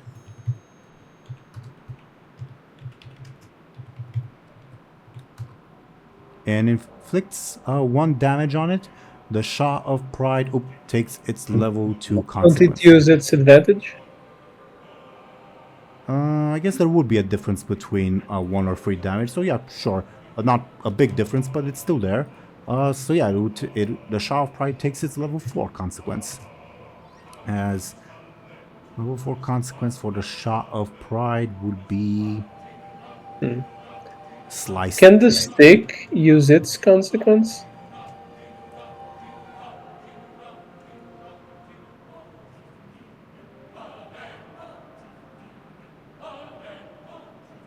Yes, but I don't want the encounter to be over yet. Fair enough. And because it has inflicted damage, the stick spawns a little shawling as well. Because it's feeling pretty proudful. And it returns to your possession somehow. You find it by your feet. Okay. Well, no, not top of the round. I forgot that the shawlings also get a turn. Which actually would have happened before the stick. So that may change things. Yeah, it would definitely change things. I'm an idiot. We'll backtrack a little bit. Sorry. I deleted that one shawling that the stick created. Instead, and I'll restore the stick's advantage, because you never know. Instead, all of the... Also, I guess they also go before Gorin. They also do. Though it would not have changed anything for Guren's action. Instead, these 4, well, there have been 5, but now there are 4. All of them would have channeled energy. They would have stayed in place, but channeled energy towards the Shah of Pride, at the moment giving it a +4 assist in total. Guren took out one of them, so instead of +5, it's +4. I need to learn to read, it seems, and maybe clear up the turn order a little bit. So, with a +4, so that's instead a 12 to a 9, meaning the Shah of Pride would have gained an advantage instead of the level 4 consequence. So instead, the stick will use an advantage to prevent the Shah of Pride from getting an advantage, so that it doesn't make your guys' job any difficult for no reason. That's summing up sort of everything up to the top. Okay, top of the round. Whom do you want frozen in place, and whom do you want banished to a Twisting Nether? Banishing to a Twisting Nether does not mean victory. It probably means way worse, honestly. Demons are very prideful. It's the last place where we want to send them. Oh, quite. Yeah. They're also not very big fans of void creatures. Oh, actually, before That's true. you decide for Kyrie and Faultian, that little blob explodes, possibly annihilating Gorin, because Gorin is in the blast radius. How does Gorin defend himself from the blob of pride exploding? With his shield. May I get Gorin's forceful? Gorin would take 1 point of damage. Yeah, 1 point of damage, which would be a level 2 stress. Consequence, rather.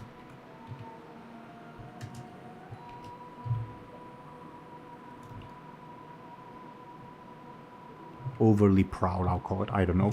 Okay, so decide whom do you want frozen and whom do you want banished, if anyone. Should we banish the goops? Maybe one of the Sharlings, yeah. Yeah. Any preference? I mean, Bladebeard has a lot of them, so maybe one of those then.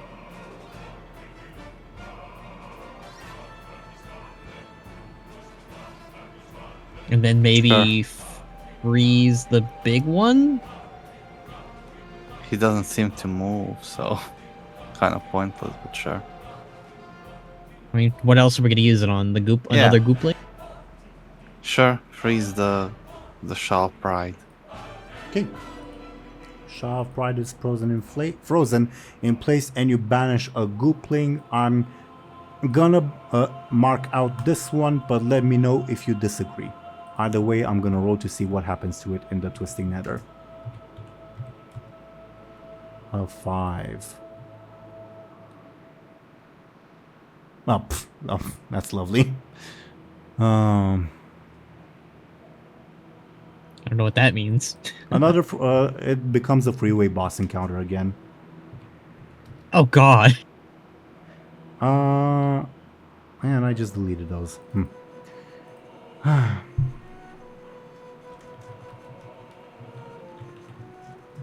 Okay. But well, that will be revealed at the top of the round. Alright. The Shah of Pride. And further empowered. First and foremost, it will unleash the attack that it was channeling. It will try to move closer to all of you to do so, but being frozen in place, it cannot do so. So just unleashes a wave of energy around it that frankly does nothing. So the freeze does do something. Okay, but as Hooray! as for its more regular attack, yeah, it will try to poison your mind, Moad, and try to afflict you with visions of grandeur that, yeah, you are quite great for afflicting it with your cannonball and all that. That's actually a 15 because I forgot to include the assists. No, actually, it's a 14 because one of the Sharlings is banished. My bad. So it's a 14. 14. How would Moed try to resist? Oh, and I forgot. I'd Well, actually, I'll do that after. But I'll do that after. How do you resist? I'd say as great as Moed is with his cannon, he is still very new at being a shaman. He's a shaman novice after all. So as great as he is, he's still got a lot to learn. So he's focusing on that value of himself. Sounds like a careful defense. Okay. That's gonna not do so well, but You can change your mind. I think that's... I'm trying to think of what else he could do, because Forceful isn't gonna help him here. That's what got him in this situation. Yeah, I can't think of anything else. That was my running one with the novice thing. So If DoomGoblin and Thompshire have any advice, they're more than welcome to offer it. What was the attack again? Like Visions of Grandeur? Yep.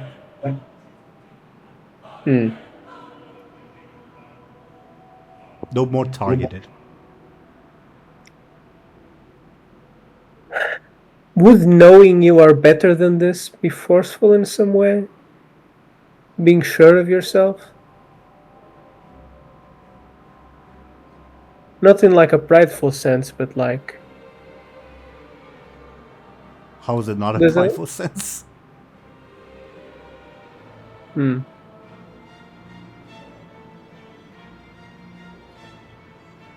You're prideful, but you use that pride to protect others? I don't know. That leans careful. That feels like it would... Yeah.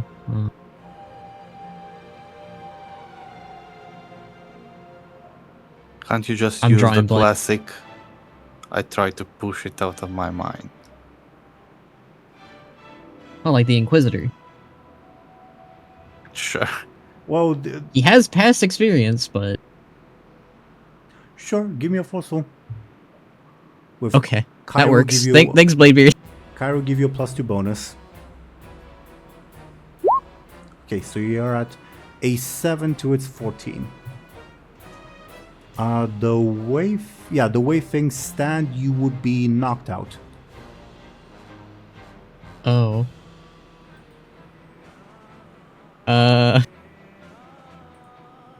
Dare I reroll? I feel like rerolling is the best situation, right? You got a very slightly below average roll, but only slightly below average.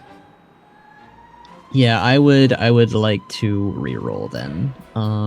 With Shaman Novice, like, oh no, wait. Yeah, well,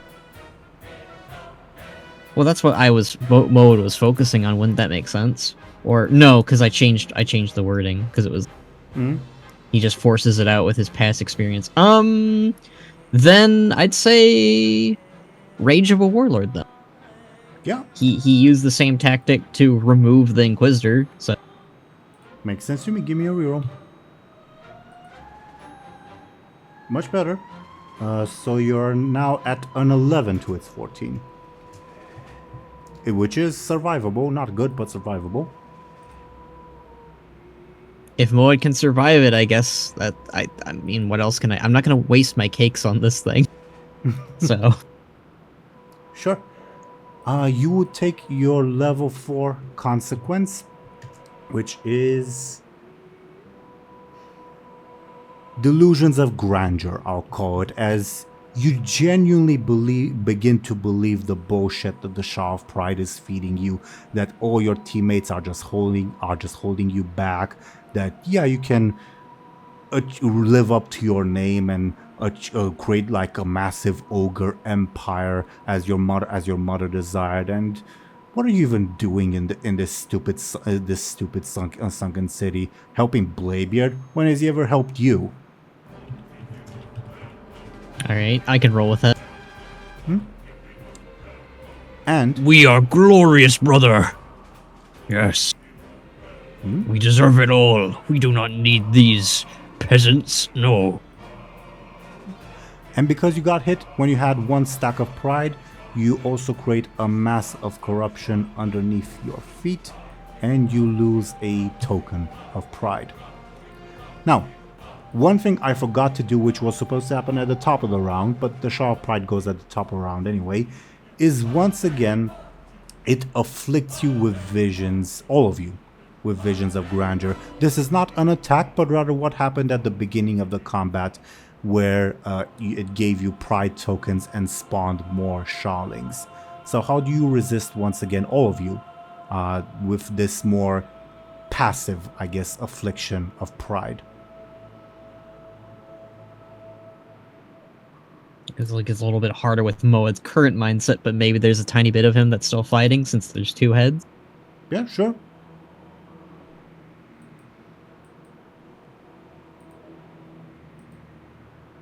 So I guess he's still being a little bit resilient then. You want me to roll like a forceful? With resilience, resiliency, yeah, it will be forceful. You do not succeed. The difficulty is 6, as you gain a token of pride and spawn another Shawling. What about Benjamin and Bladebeard? Bladebeard is very focused on fighting and killing things, and will try to ignore anything else. Sounds forceful to me. I'll run away from the bad thoughts. How does that make sense? Running away from your problems, it's a classic. Sure, sounds forceful in this context. Bladebeard, you succeed, by the way. Hmm.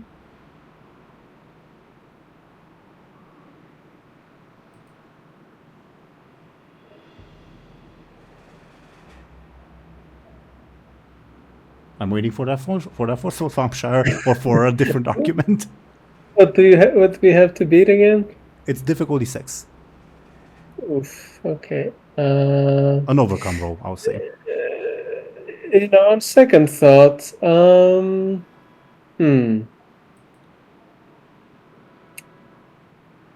I kind of try to figure out that these are thoughts being thrown into my head and not necessarily my own opinion.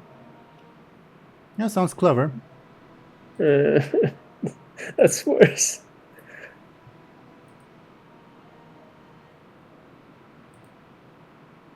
Oh wait, forceful might not be too bad. Actually, since I can Kylie- also see careful for that discernment thing that you were enunciating. So feel free to give me that if you prefer.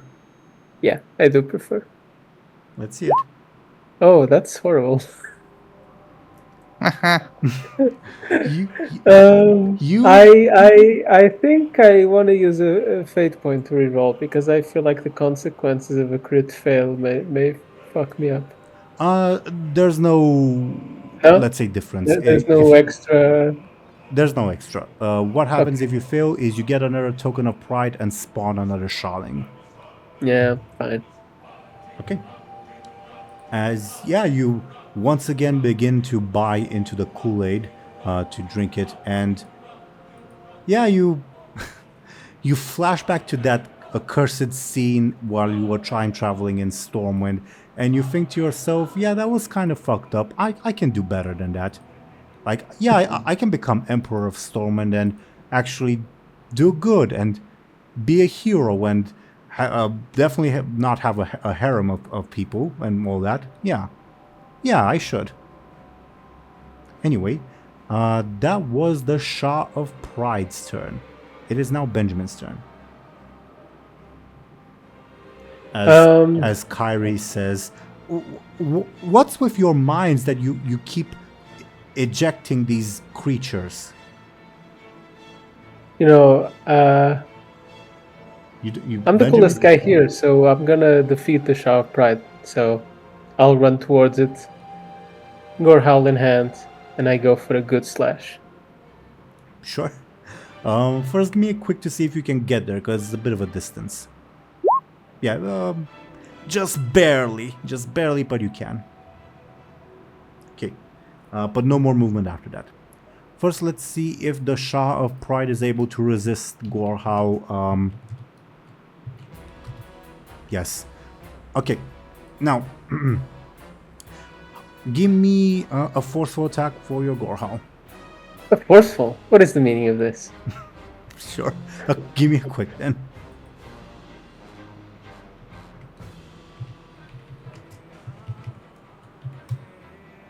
I already incorporated its assists into the roll. Well, it is the only enemy within melee range, so that's a 10 for me. And I'll use its consequence. Okay. Yeah, don't really have anything that would... And I'll use a fate point to increase my roll. There's no difference between... Well, actually, there is a difference between two. Yeah, it has... Well, there isn't. No, there is. I'm an idiot. If you deal 2 damage, it's its level 2 consequence. If you deal 4, it's its level 4. Either way, afterwards, one more hit and it's out. Up to you if you want to use anything.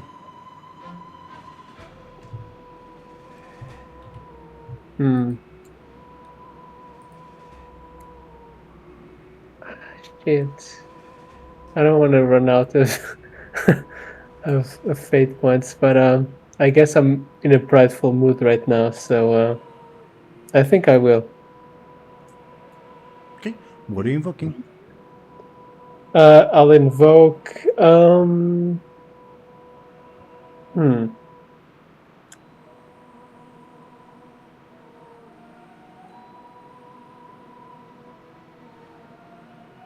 Yeah. I'll invoke. Yeah, I'll invoke Traveling Swordsman, and how will I justify that? You're Let's just attacking with an say. axe, you hypocrite. I mean, yeah, but I want to do some. Yeah, sure, let's go with that. I wanted to think a bit grander, but sure. Well, no, that I voiced a counter argument. Oh, that is an interesting point. Okay.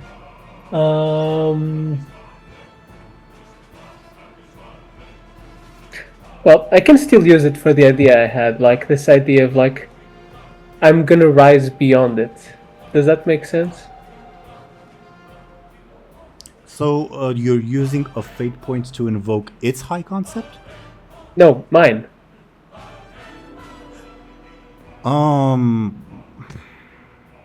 Like this idea that like I'll rise to be beyond just a common traveling swordsman. Okay. I would normally have said that that's an argument against you, but I guess yeah, it could embolden you. Sure, I agree. Yeah, especially since I'm all prided up or whatever. I think it makes sense. Yeah, sure. You inflict 4 damage on the thing, so it's level 4 consequence then? Wait. What? No. Yes? No? Wait. Used its you have already had the +2 bonus. Oh right, I haven't used my second fate point. Yeah, I thought this was the second one. Yeah. Okay, never mind. What can I use now?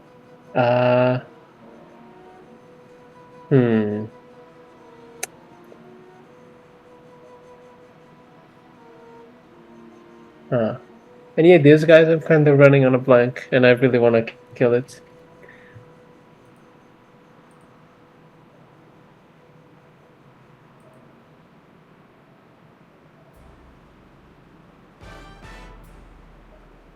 Khono, if you're saying anything, Discord did not pick it up.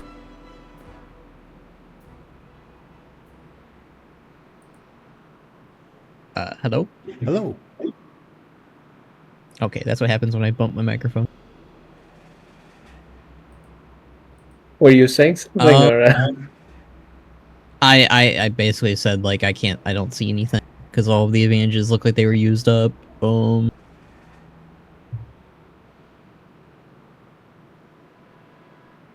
This is tough. So, a Shah is nothing familiar to me. Like, there's nothing I can, like, draw a comparison to.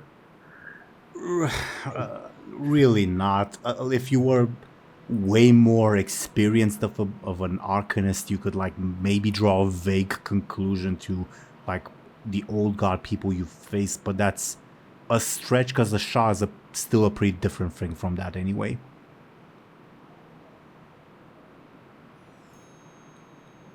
Okay.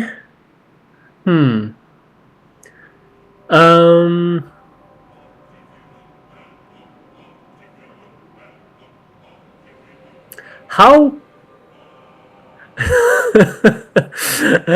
Okay, this is really stupid. How well known is the story of how Gromash killed Meneroth? I think. Oh, you're right. The Warcraft. Well, for whatever reason, I thought of the Warlords of Draenor cinematic, but that's no longer the case. So the Warcraft 3 story. I mean, you're a soldier. Like, you've campaigned on fronts that like have taken you close to the Horde, and I'm sure you've had like talks of, oh, we should go fuck up the Horde, and maybe some people have said, no, the Horde's like free of corruption now, or whatever. So I think you're vaguely aware of it. That's not enough.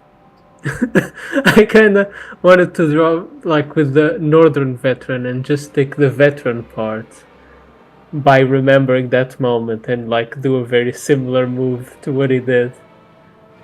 I think you're just aware that the orcs freed themselves and it was thanks to Gromash, but you're not sure of the greater details. Yeah. Shit. Actually, for neutrality's sake, give me a careful reference in your memory, because if you roll well enough, I'll give it to you.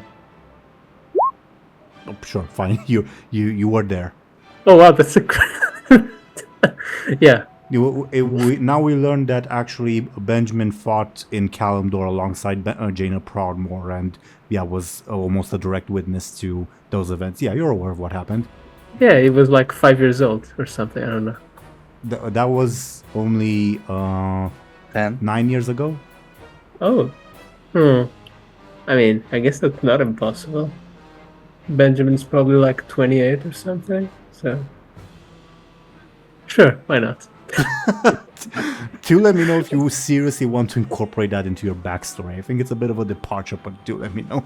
No, that's too far. That's too far. That kind of takes away from the northern stuff. If he like literally saw a massive demon walk towards a tree. Yeah, and though it would have put the bit where you met Archimond in the arena and when you jumped to the portal in a different perspective, I guess. But I mean, I guess this could just mean that I literally met someone who was there and told me that. So I think so. Yeah. The roll was good enough, so to give it to you. I literally do the same thing Gromash did, you know. Sure. All right. I believe, with a 6-point bonus in total, there isn't anything I can use because you don't have any consequences and I'm out of fate points. So yeah, you would defeat the Shah of Pride. Which is a good thing because if there's already a bunch of Shalings on the not board, but on the map, if they were to provide assist to the Shah of Pride, that would be quite bad. And if you were to get hit at 3 or more tokens of pride, that would be extra bad. Well, even getting hit at 2 is quite bad. So, you take out the Shah of Pride. Feel free to have a brief moment of that narratively and describe what happens. I mean, he just like does a really cool pose. Yeah.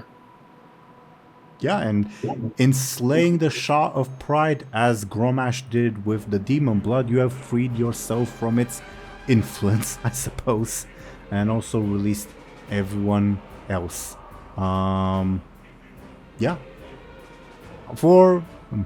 Actually, the Shah doesn't do that. I was gonna have it explode and you either die or someone has to jump in to save you, like Gromash. My future son saved me.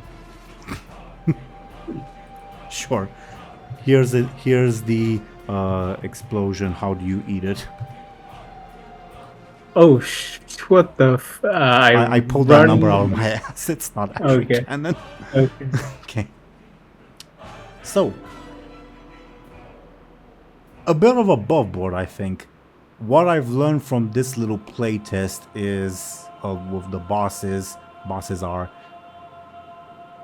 you guys are very dependent on your stunts, and you will instantly annihilate any boss that is just one big boogeyman. But council fights are a bit more difficult, I guess. Now that doesn't mean I'm just gonna stack council fights against you. It's just that, okay, I need to find a way to rebalance the big ones to be more difficult and rebalance the council fights to be easier, I guess.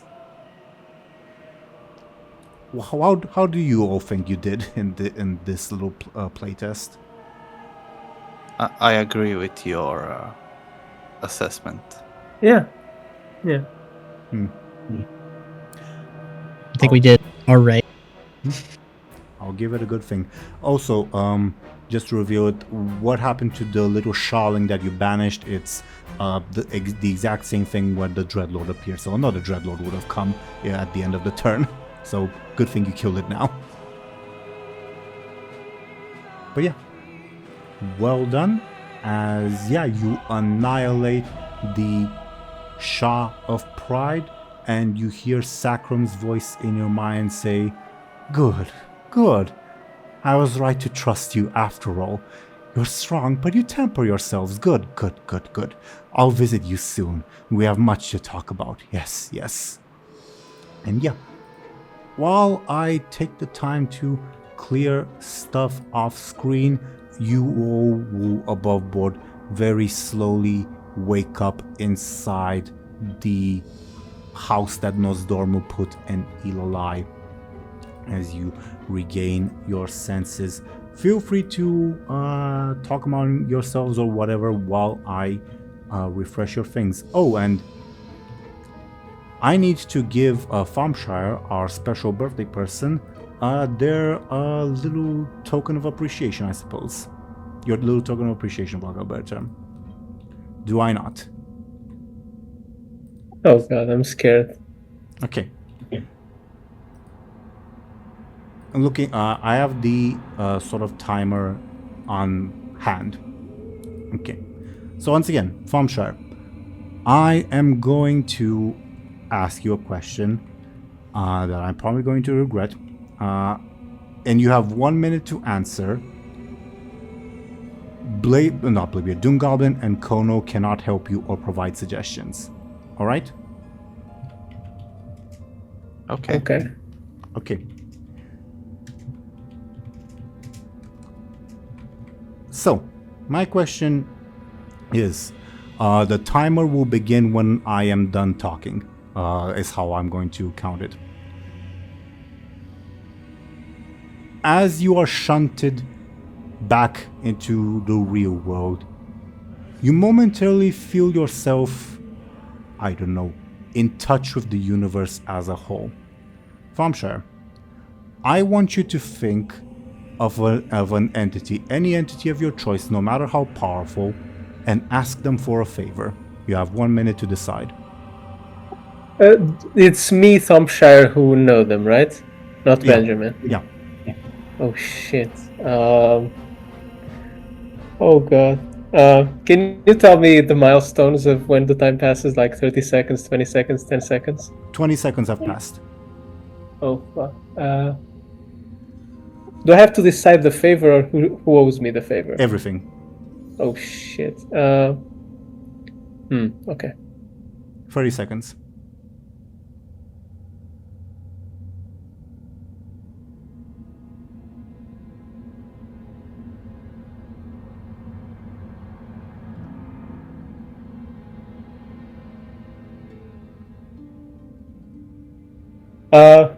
Okay. This is a really stupid one. I want the jailer to revive whoever I want once. Okay. Done. Do you, we're no longer on a timer. Is this a, you exit the house in Ilalai and, oh, they're alive right there? Or is this a, like, once per campaign, whenever you just revive someone? Yeah, this is something I'll keep in my pocket. Okay. Duly noted. Interesting favor. What would be a good token to represent that? Probably like a skull or something to remember that you have that power within you. I'll look to see if I have some kind of skull available to put in your little box. Yeah. In hindsight, I guess I have this skull you could have bought in the casino. I'll just put it there so that we remember that you have it. In hindsight, would you still have picked this option? Time will tell. Okay. I will also say, Khono and DoomGoblin, if you eventually reach the same point, I will think of a different thing. It will not be the same thing of asking an extremely powerful entity for help, for a favor. It will be a different thing that I'm going to offer you in lieu of the super advanced birthday cake. All right, you two? Okay. Okay. So I'm going to refresh your fate points. That's the fate. By the way, how is this rationalized in universe? In universe, It is again. I mentioned that it's related to Sacrum afflicting this vision upon you. His magic, I guess, overreaches and momentarily touches, I suppose, the twisting nether itself, which grants you access to anything, anywhere, any time, any whatever, any's. All right. So, I will probably think of that's why I sort of push this to the latter point of the session after the combat is done, in case you wanted a favor that would have a more immediate impact to have time to prepare for it. But I will think of a more direct explanation for how you got into contact with the jailer in particular, and in a sort of good way. I'll have it by next session, if that's all right. All I'll say is Benjamin momentarily feels like something extremely powerful extremely briefly touched his mind. Did nothing like negative, but it, your mind was briefly touched by something extremely powerful.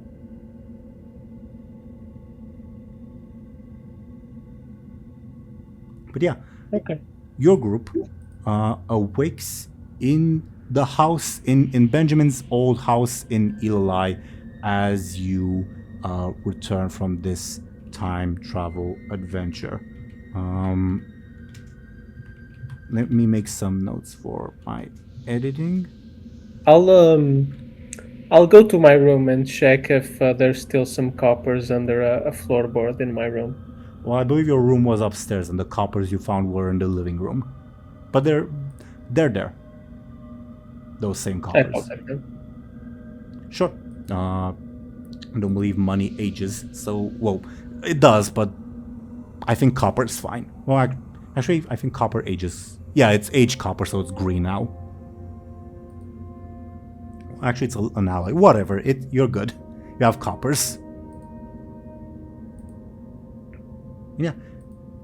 It's the three of you, not Gurin yet, in this house in Illa, having regained your senses.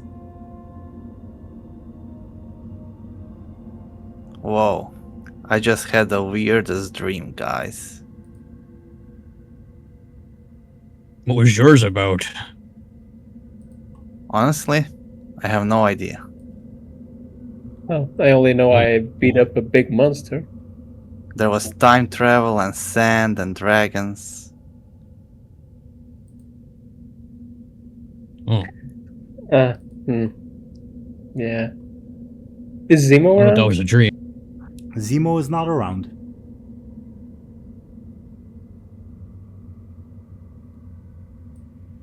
Is Shalon around? Oh, I think he's in my pocket. Yeah. Do you retrieve him? If Benjamin wants him out, sure, I guess.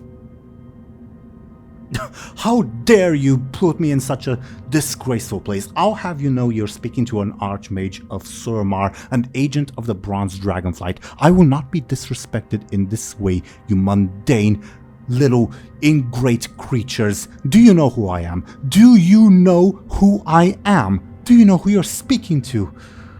I'm sorry, Archmage. Do you perhaps have a spell that would have you sprout legs so that you don't have to be lugged around in a pocket? I'm unable to move my hands, You're talking with spellcasters of the lesser races is always a pointless endeavor. What a cursed existence I have been granted. Are you able to pull cards?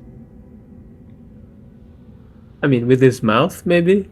Of course, a lesser race such as you would be subject to such petty vices. Wanna pull a magical card? Maybe you'll get a body. Your hat, Bladebeard, will say, you do not want to do that. Ah, I see. I have been joined by the prison of the damned. I see. I'm not the only one confined to an inanimate object. What a peculiar existence this is.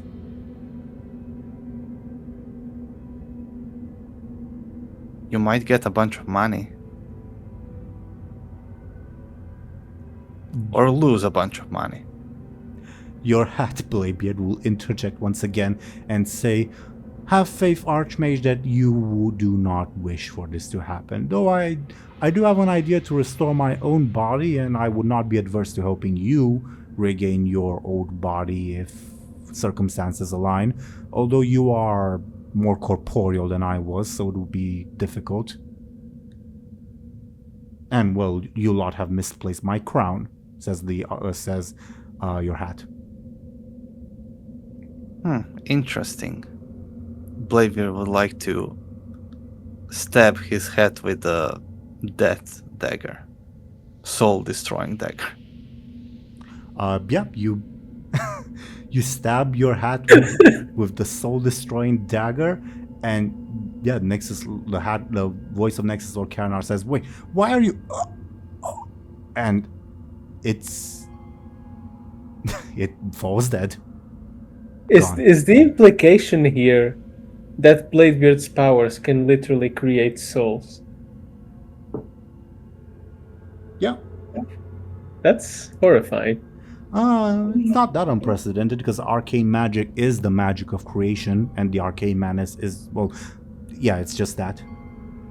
I mean, one thing it's like if the hat was a fucked up simulacra, but like an actual soul. I mean, Well, is anyways. it that much different from animating a bunch of rock and calling it an earthen? I guess you have a point. Yeah, I guess it's Titan powers, so yeah, fair. Your hat is now dead, Bladebeard. Anyways, what were we talking about? Shalonrock stares in horror at what you've done and says nothing. I'm just gonna put you back in there, buddy. You be good in there, right? Says nothing. Yeah, Moa just kind of like slowly puts Shalonrock back into his pocket, carefully and slowly, and just one of his heads, like the Moad head, is just staring at Bladebeard with like utter disgust. Anyways, guys, so where did we leave off again? I feel like it's been a year. Maybe it has been. I mean, this place is crazy time-wise. Maybe it's been 10,000 years. Oh, I hope not. My ogres would not be good in 10,000 years from now. Maybe machines have taken over. I hope not. I don't like machines. Or monkeys. That's worse, somehow. They kind of throw poop everywhere.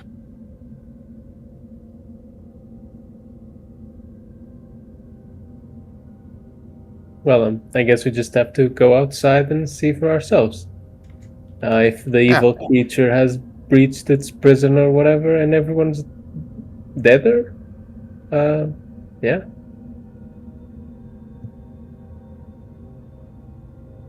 Yeah. So what did we learn from this experience? Don't mess with time? Dragons are crazy. I agree. Yeah, that's fair. Well, Kyrie's nice. Where is she, by the way? I do like Kyrie. You left her outside above board.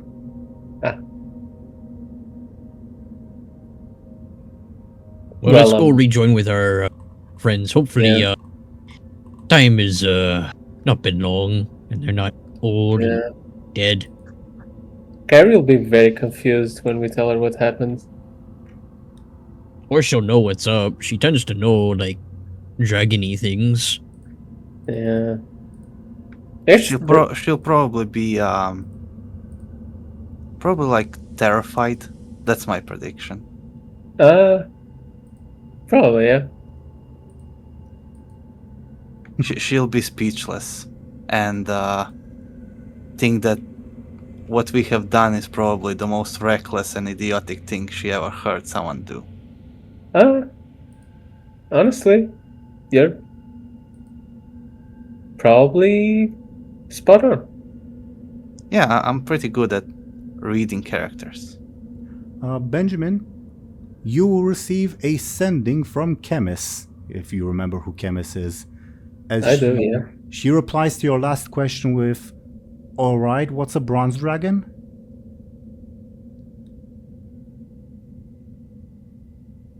Is that a reply or like a reply to my message? It's a proper sending that you can reply to. Okay. Could you remind me what my message was? I think it's in character that you don't remember. Fair enough. I also don't have it written down. I had Could to. you repeat the reply? It is, "Alright, what's a bronze dragon?" Alright, you told her that the person that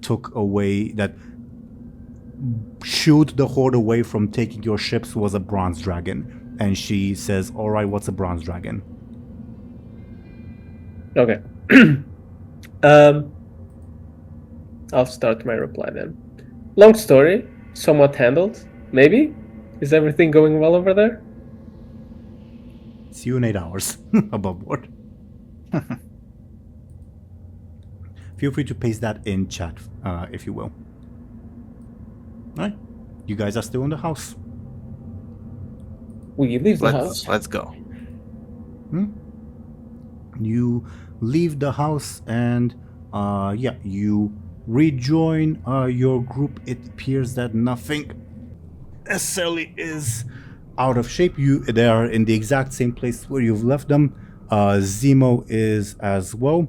As you all approach your group, and Kyrie says, "Oh, you're back," and Makrush says, "I knew you would return, Mr. Bladebeard, Oh Mr. no, Benjamin, fucked up the timeline. Mr. Bud," and Zolgaga says, "I wish you all had stayed there.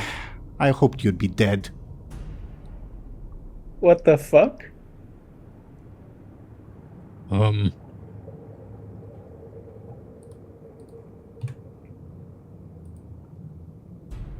I'm confused, Benjamin and Bladebeard. Were those people here before? I think we fucked up the timeline, guys. So should we go back? I'd really rather not. The timeline, says Kyrie. Yeah. Oh. Is Kairos is there, right? Above board. Above or no? Kairos Then escaped. Then why is his token there? Oh, because I forgot to remove it. Oh, okay. Well, how long were we gone? Makrush says a couple of minutes at most. Well, we kind of had the adventure in the time ways. We met some nice dragons like Nosdormu and Soridormi, and we might also have inadvertently changed the past very slightly, and some of you probably shouldn't be here right now. You've met Nosdormu, says Kyrie. I mean, if you have, surely he'd be aware of changes in the timeline. What did you change?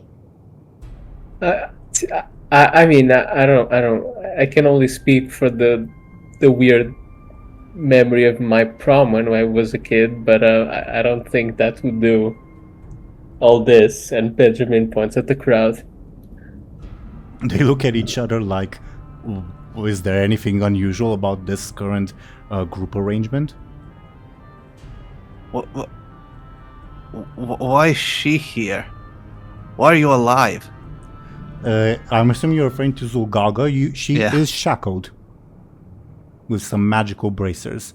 And she says, I had no wish to return here, but, well, what other choice did you have? To Hekala says, I still don't agree with bringing her, you know. Oh, shut up, sister. How did you end up with us again? Yeah. Where to begin? Says Zulgaga. Well, I'm assuming. Are you asking Zulgaga? Yes. Yeah, she just says where to begin and does not elaborate. And what's the faceless guy that tried to blow us up doing here? You mean Castilian above board? Yeah. Are you? Because he was here in the original timeline. Is this Thompshire misremembering or Benjamin Was being he? sneaky? Yeah, he was. Yeah. He joined you guys. Yeah, he was always been here. Oh, Yeah, he can teleport people to safety. That's I his effect. don't remember that at all. That's concerning. I'm not being gaslit, am I? No, he was here with us. Like, Oh, legit. God. Okay, then never mind. Let's rewind 10 seconds. I mean, I know my memory is bad, but I remember him with us. I mean, he's been on the screen this whole That- time, so. Did Benjamin see my crush in Bladebeard's flashback? Oh, at a distance, give me a careful to see if you remember him. No, I don't think I will. Then yeah, Zulgaga is the big, yeah. Yeah, she just stares at the group of you like, And- what the fuck do you expect me to say? As she's There- shackled and clearly here against There's her also a will. second Benjamin on screen. Oh, I'll remove him momentarily, my bad. And the second belt, for that matter. I'll remove him momentarily, my bad. Roderick Payton?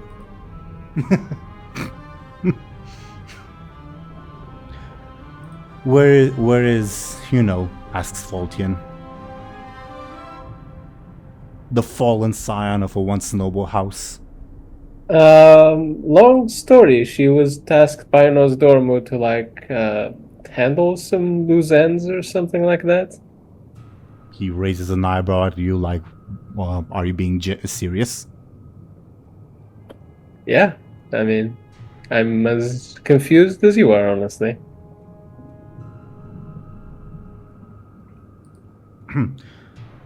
Kyrie clears her throat a little, and she says, well, while you were gone, I did receive a message, and she looks a little apologetic towards you, Bladebeard, and says, I think we've been found out. As in, She... Are we having an affair in this reality? What? So, several characters say what in unison, including Kyrie. What do you mean, find out? Well, she looks sheepish and says, You're not gonna like this, but it is good news, I believe. I think. Oh, he seems well-intentioned. She, kicks her feet a little and says, heck. I've been asked to relay a message to you, Bladebeard, from Admiral Caspian. He simply says, bring our boys home, I'll be there to help. sorry, who? Admiral Caspian? I know the guy who was in that island. What? Says Kyrie. Wait, both Zugalga and Caspian are alive? What's going on? Of course I'm alive. What's that supposed to mean? Says Ulgaga. I mean, in our time, Lyri, killed you, for lack of a better way to put it. She laughs and says, none of you could ever hope to slay me. You merely captured me. We could slay you right now. Kari says, then that would defeat the point of bringing her, wouldn't it? It's probably also important to mention that that frog is a guy named Badan. You don't know that. Do, you don't know the do name. any of you know that? You person? do not know the name. You just know that it's a guy. Oh, he didn't present himself? Nope. No. Didn't he say his name? Nope. I thought he said a big speech when he revealed himself. Remember? He had a big speech, but he never said his name. He just said, "Thank you for freeing me." Did Medivh say his? Oh, You didn't. You saw the Raven of Medivh, but you're not aware. I imagine that that's Medivh. We saw him in. Didn't we see him in human form? No. Or like ghostly human form? No, you're thinking of the April Fool's moment. Oh, right. Totally right. That's right. Oh. That's right. That's what I was thinking. Yeah. You're right. Then never mind. Yeah. It's some weird green man. Zemo just stares at you and then resumes his usual stance of floating behind Bladebeard. I mean, he's a nice guy, but I'm not sure why he's a frog. I'm not sure if that happened. I'm not sure if that What do you guy mean? actually exists. I mean, he talked with Nosdormu, right? Faultian says, Yeah. I see. It's still kinda, you know, he might exist, he might not. Faultian says, I see your little journey has addled all of your minds. And Look, I have this, and I show Gorhal. you elicit surprised reactions from most people who would be aware of what that is, which would be, I guess, everyone except for Anastasia, Dawnguard, and Guren, and Hekala, and Zolgalga.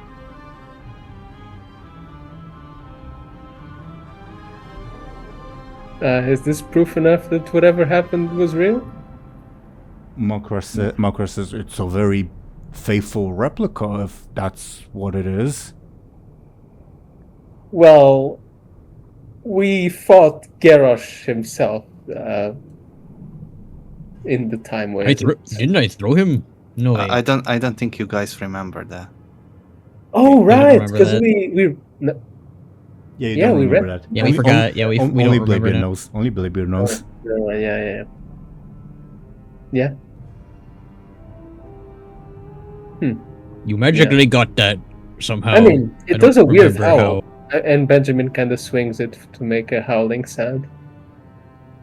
Underwater. In the water. I don't know, it's magic. Well, it's not magic, it's actually quite mundane, but Mokrush will say it is a very faithful replica. Anyway, I think it's like a time variant Gorhel. Mokrush will just sigh and say, I think all of you need some rest, Captain Bladebeard, Mr. Benjamin, Quartermaster Bud. Look, I'm sorry if this is awkward, but when did we meet? He, Booty Bay about a month ago, says Mokrush. Oh. So, like, Why are during we the auction? quartermaster? Mokrush looks at you and says, I asked the captain to promote you myself, don't you remember? Don't you remember, Mr. Bladebeard, Captain Bladebeard? Why would he be a quartermaster? That role doesn't fit him. I believed he'd be suited for the task with his expertise with heavy weapons and arc cannonry. Quick question. Where are my ogres then? In Kari says, in Stranglethorn, where you left them, right? And she looks at the wind serpent, and the wind serpent just says, just stares a bit and says, I've not done anything to them, if that's what you're asking. Oh, thank goodness. Okay. Nothing bad then. All right. My timeline over here, whatever, it's secure. All right. Oh god, I'm scared to go back home. Mokrush says, Quartermaster Bud, I acknowledge that you have assumed leadership of a tribe of ogres, but while you are serving under Captain Bladebeard, you will respect me as first officer. First mate, rather.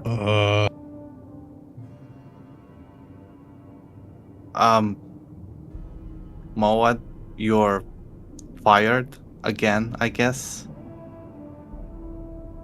Oh man, I got in a new job and now I'm out of a job, brother. This is really. Ugh. Captain, are you sure? I'm not sure who we could replace him with. Maggie, duh. If she's still alive. Of course she's still alive. I saw her in a dream. So you say, Captain. By the way, who the fuck are you? Your first mate, Captain? So I wasn't first mate in this timeline? How does that work? Does that mean I was never a captain? Mokrush just blabbers on confused. You spared my life when you sunk my ship at Baylor, and, well, you took me on? Oh, how about we just return to the ship first? Oh, do you want to call it here, Captain?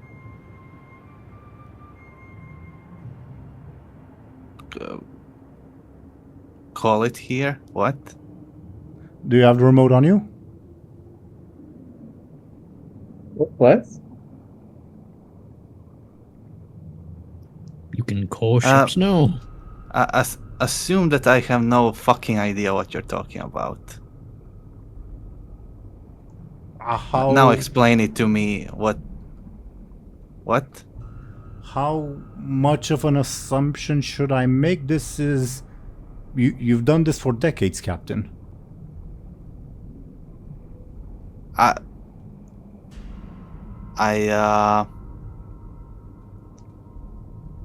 What? I think we should go back. This is Yeah, really... let's go to the ship. I mean, go back in the weird space cave. Can we? If you were to look behind you, the house is still there, but the door is gone. It's just a wall. Uh-oh. Benjamin, we really messed things up. Let's return to the ship, and then I'll check up on the most important stuff and see what happened. Kyrie says, "Well, let me let's take this one step at a time. Are you calling the ship here in spite of the risks, or are we returning to it? Like up. She points up, like at surface level. Yeah, we are swimming back. If that is what you, I suppose some rest would be good. I have no objections necessarily. Well, I'm feeling fine, but I assume you three have been through quite an ordeal. You don't look, well, rested. We've been fighting non-stop, let's just say that. I see. As you say that, Benjamin, you garnered the attention of two familiar Aaran students that you've picked on, as they will try to afflict you with something. It is a 16. You gain a mirror image. Are you aware of the mirror image spell? I mean, probably, yeah. Yeah, you gain basically a copy that of yourself that mimics your movements and your attacks, and it's more vulnerable to attacks, but it serves as a good distraction and protection if nothing else. It just pops out of nowhere in reality, and everyone looks surprised, and Kari says, "Those two again, hey?" If the timeline changed, at least it could have... idiots. What? Hekara says, "What did you do to deserve this vengeance, beloved? Other than not killing my sister." Like, the two idiots, I kind of just caught them snooping on a class or something. It's really petty. And now they kind of have it out for me. I see. Yeah. And I think this is a good a time as any. All of you will hear a big, well, feel rather, a big shake happen. Do you all remember before you guys entered into the time ways, like however many years ago that was, joking, that you heard that after Lyri got rid of the void and the Tortones began going crazy, that you heard a subtle call for help that all of you ignored? Not at all. Well, it's come to fruition now, so to say, as you will see a gigantic... Well, but first of all, you hear a large wail of pain just go out throughout the city and the ground shake as a large spirit once again leaves its body upon death. The spirit of basically a gigantic turtle. A turtle The ancient. Wandering Isle died. Oh no. Not that gigantic. As it dies, it is pulled towards the pyramid, joining the spirit of the Pit Lord and all the various civilians and all of that have been slain throughout this adventure. When did we hear this call for help? Almost right before you went into the time. Well, it's not like right before, but several hours before. So several hours is plenty of time to kill something like this. Okay.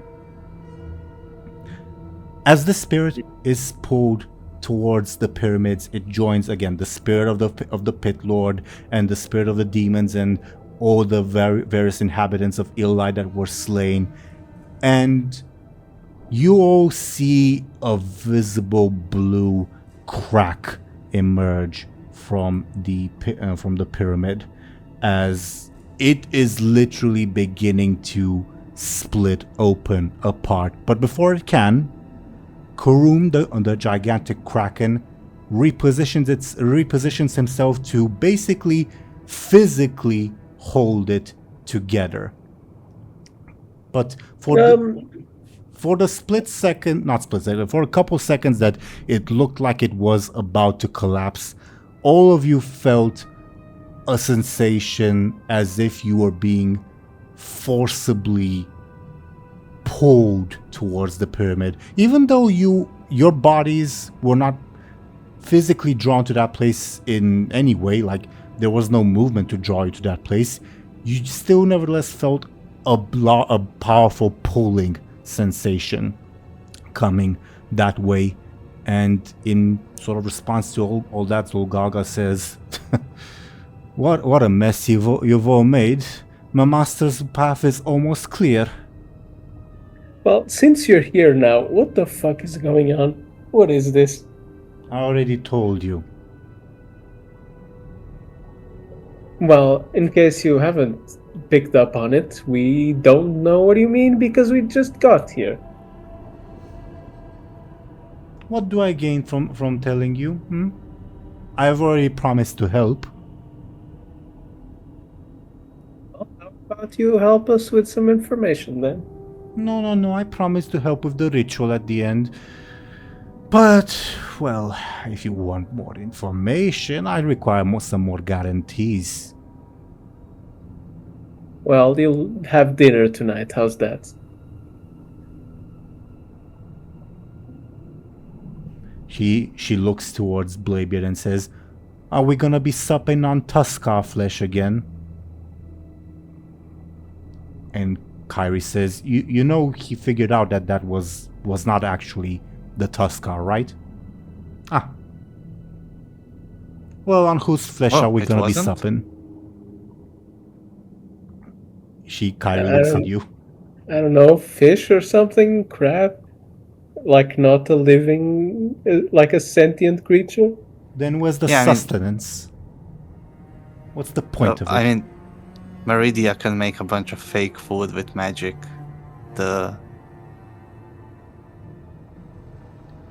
Kyrie says, I don't know where she is, but she's not here, Meridia. Says Kyrie. Well, this timeline is fucked up. I think in that particular sense, you're the fucked up one, Bladebeard. Huh? She wasn't here before? Really? Yeah. Why? Because, I don't know, soul searching quest or something? Weird. I mean, she kinda got fired from the only job she ever had. I kind of get it. Sure. She And- wasn't with us? No? Maud, may I get your careful to see if you notice something? Oh, unfortunately not. Okay. All you begin to feel is a sense of absence. A sense that something is wrong. Something is being taken away, but you're not sure what. Do you want to improve your roll, or are we leaving it at that? Also, while you decide, I'll remove your stress and consequences. Yeah, I'll go for a reroll. Okay, what are you invoking? This seems to... How to put it? This seems to be related to the spirits around you. I think Shaman Novice would make sense then, because shamans deal with a lot of spirits and all that jazz. Quite. Are you using it to improve your roll by 2, or to give your to reroll? Would a 2 allow anything, or is The that... the higher the number, the more information I'll give you. A 2 is I'll give you the most basic answer, but not necessarily the why and how of it. Yeah, sure, I'll go for a reroll then. Let's see it. Okay. There's definitely something wrong with the elements, but you're not super sure what. The elements, something's wrong with them. Kyrie says, add that to the list of a gigantic city of the dead. By the aspects. What's the plan, Captain? Says Mokrush. We are going back to the ship. Very well.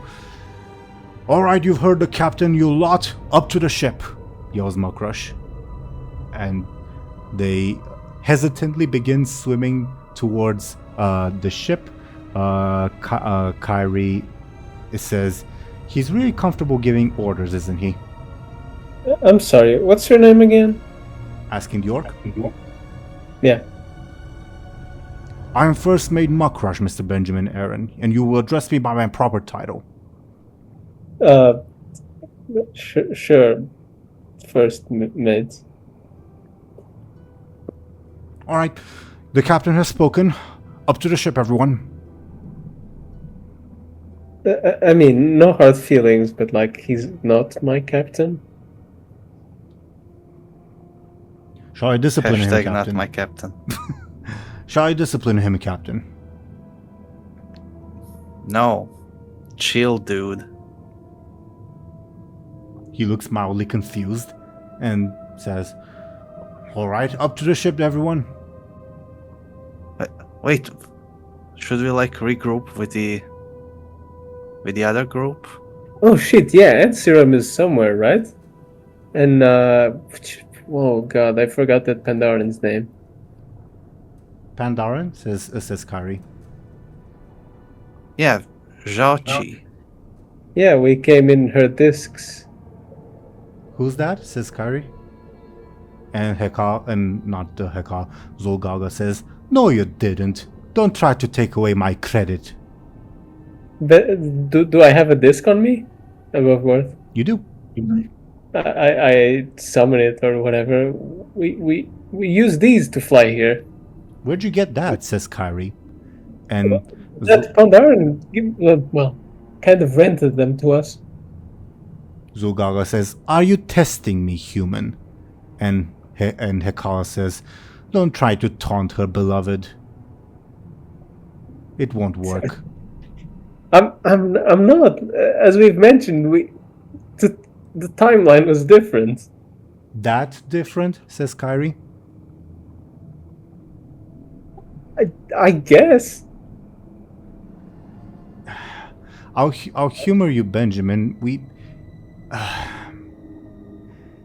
came here flying on your prisoners' tiki masks.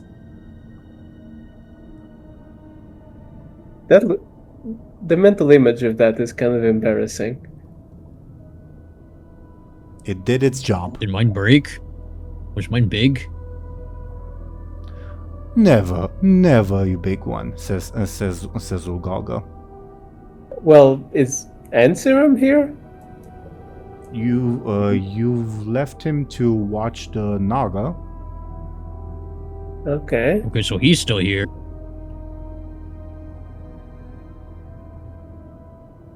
Is a random question? Is Kairos involved in any sense? Yeah, didn't he? He went with you, didn't he? No. About what he did? He entered the house with you. No, I didn't mean Kairos. Sorry, I meant oh god, I'm blanking on his name.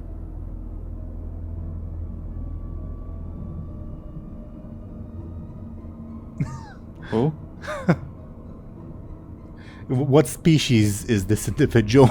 Because maybe I can help you.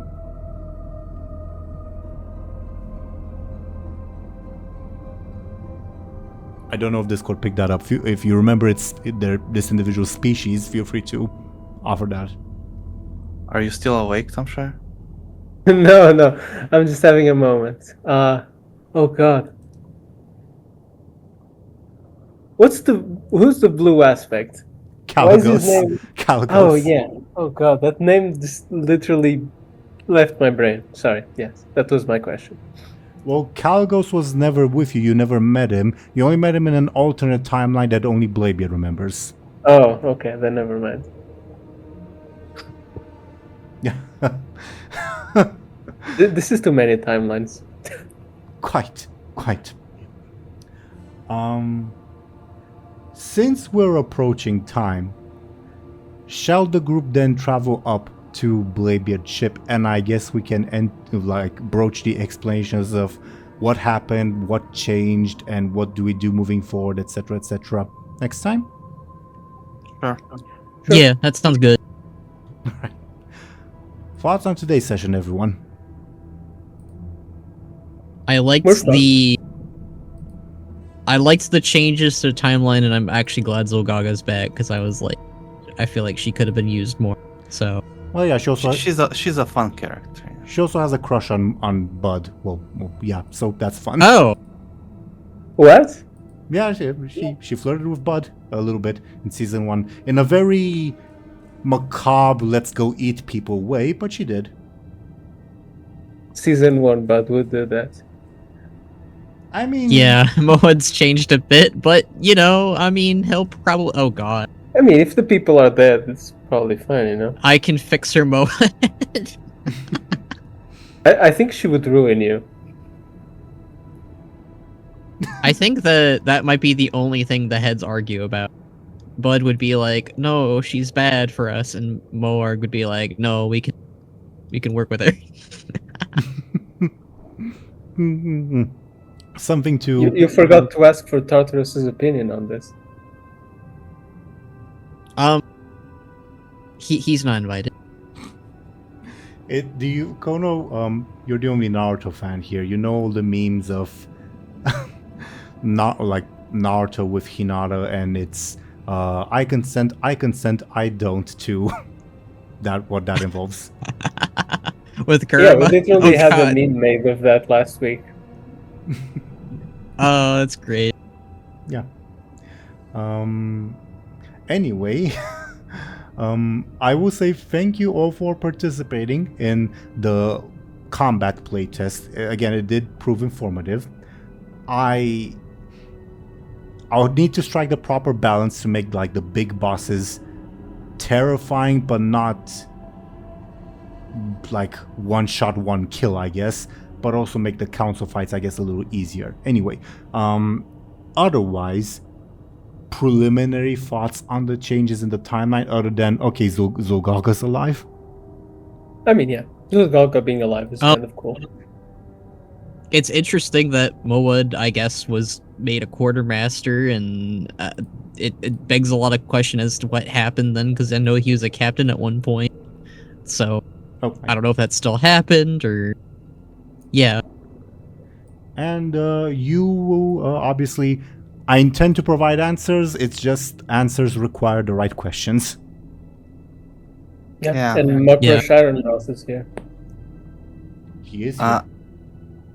I knew you were going to change at least something. But I wasn't expecting like such big changes. It's 90% the fault of what happened on the Baylord time travel thing. I'll say that.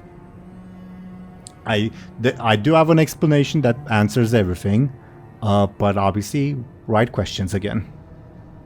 I'll just use the orb to to spy on the events that happened. That's Just give my you a plan. recap of the last 15 years. Yeah, Does it work? I don't remember if it works through time. it does. I'll You can look at like stuff that happened in the past. I'll take your word for it. I genuinely do not I mean, remember, but I'll take your word for it. No, it works like that. I used it like that, and Danubius used it like that.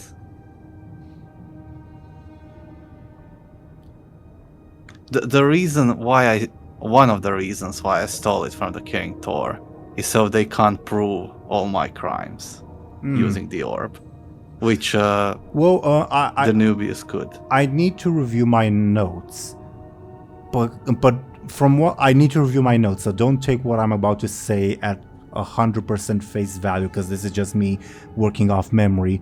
But I think when like you were brought to trial and all that, a lot of like what you were accused of was Danubius spying on you sort of in present time, because Meridia turned quote-unquote evil in like mid-season 2, and since mid-season 2 he has been spying on you actively, well, had been, but prior to that I think he was working off like witness testimony and the like, but I could be mistaken. I need to review my notes to see if it's a time thing as well or just a space thing. It's 100% time thing as well. I believe you. I'll just need to check to make sure. That orb is the most useful and most powerful artifact in this whole game. That's why I use my stunt twice to steal it.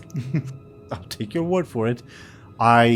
If you remember, Bladebeard used it to spy on his crew that was in Ilalai. And at some point when he was spying on them, you said that he can't see them. You're right. Because they were underwater. You're right. And then I was like, yo, Orb, can you show me the last moment when you could have shown me of them, right? And then I saw when they were like jumping into the water. You're very, very right. My bad. Good memory. Very right. Very true. Yeah. You can, of course, yeah.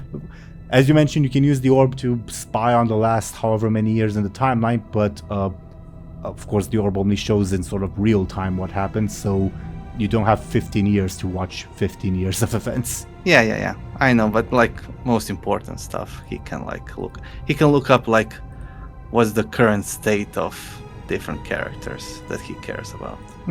Definitely. Yeah. Also, I guess I could do this now, or I could do it next time, review the effects, like the bonuses from having Zul'Gulga and Mukrush as your companions. Okay. Okay, I'll do it now. Muckrush, you can assign him to someone, and he works almost as a sort of spell breaker. Any magical effects like curses, debuffs, all that have a -2 to the roll to afflict said individual. And Zulgaga, it's part spoiler.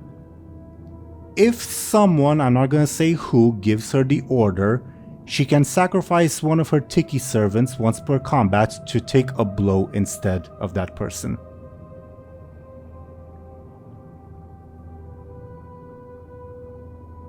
Does that make sense? Sure. Okay. Yeah. And a bunch of other changes will occur. And all that. Anyway, we'll get into that next session. Otherwise, yeah, lots of stuff to talk about and lots of questions, I imagine. Anything you guys would want to add before we go into our usual shoutouts?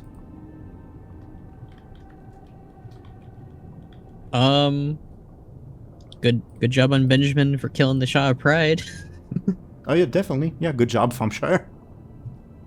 I thought we'd be dead for sure. No. It wasn't so I mean, bad Moed when I almost noticed, got- when I noticed Teeironor didn't have any fate points either, so I was less at risk. True. True. The first fight was maybe not harder, but like much longer. And the second one, I think I could see that it was going in a good direction, and it was gonna be quick. Yep. Again, thank you all for playtesting it. I said my conclusions already, but it did help with how I'm going to balance things in the future. Either way, you guys are quite powerful. I'll say that, and I am right to be afraid of your characters. Let's say. Anywho, anything else before going to our usual shoutouts? I don't think so. All right. Then, dear viewers, thank you for watching and listening to us. We should be back next week. It's possible that we're not gonna be. It depends on factors that are beyond my control, and I apologize. I'll let you all know on Blue Sky if that is the case. But either way, before we say goodbye, let's see what these lovely people are up to. I have rolled some dice, and they have determined that first and foremost, Thompshire should go ahead and talk about himself and what he's doing. What's up, Thompshire? Sure, you can find me both on YouTube and Blue Sky as Sir Thompshire, where I just make Aaran nowadays, let's be honest, and I do nothing else. Anyways, I guess 2 weeks when this comes out, the final part of the Fate of Shattrath City came out. It's very, very cool, and you should totally watch it / listen to it.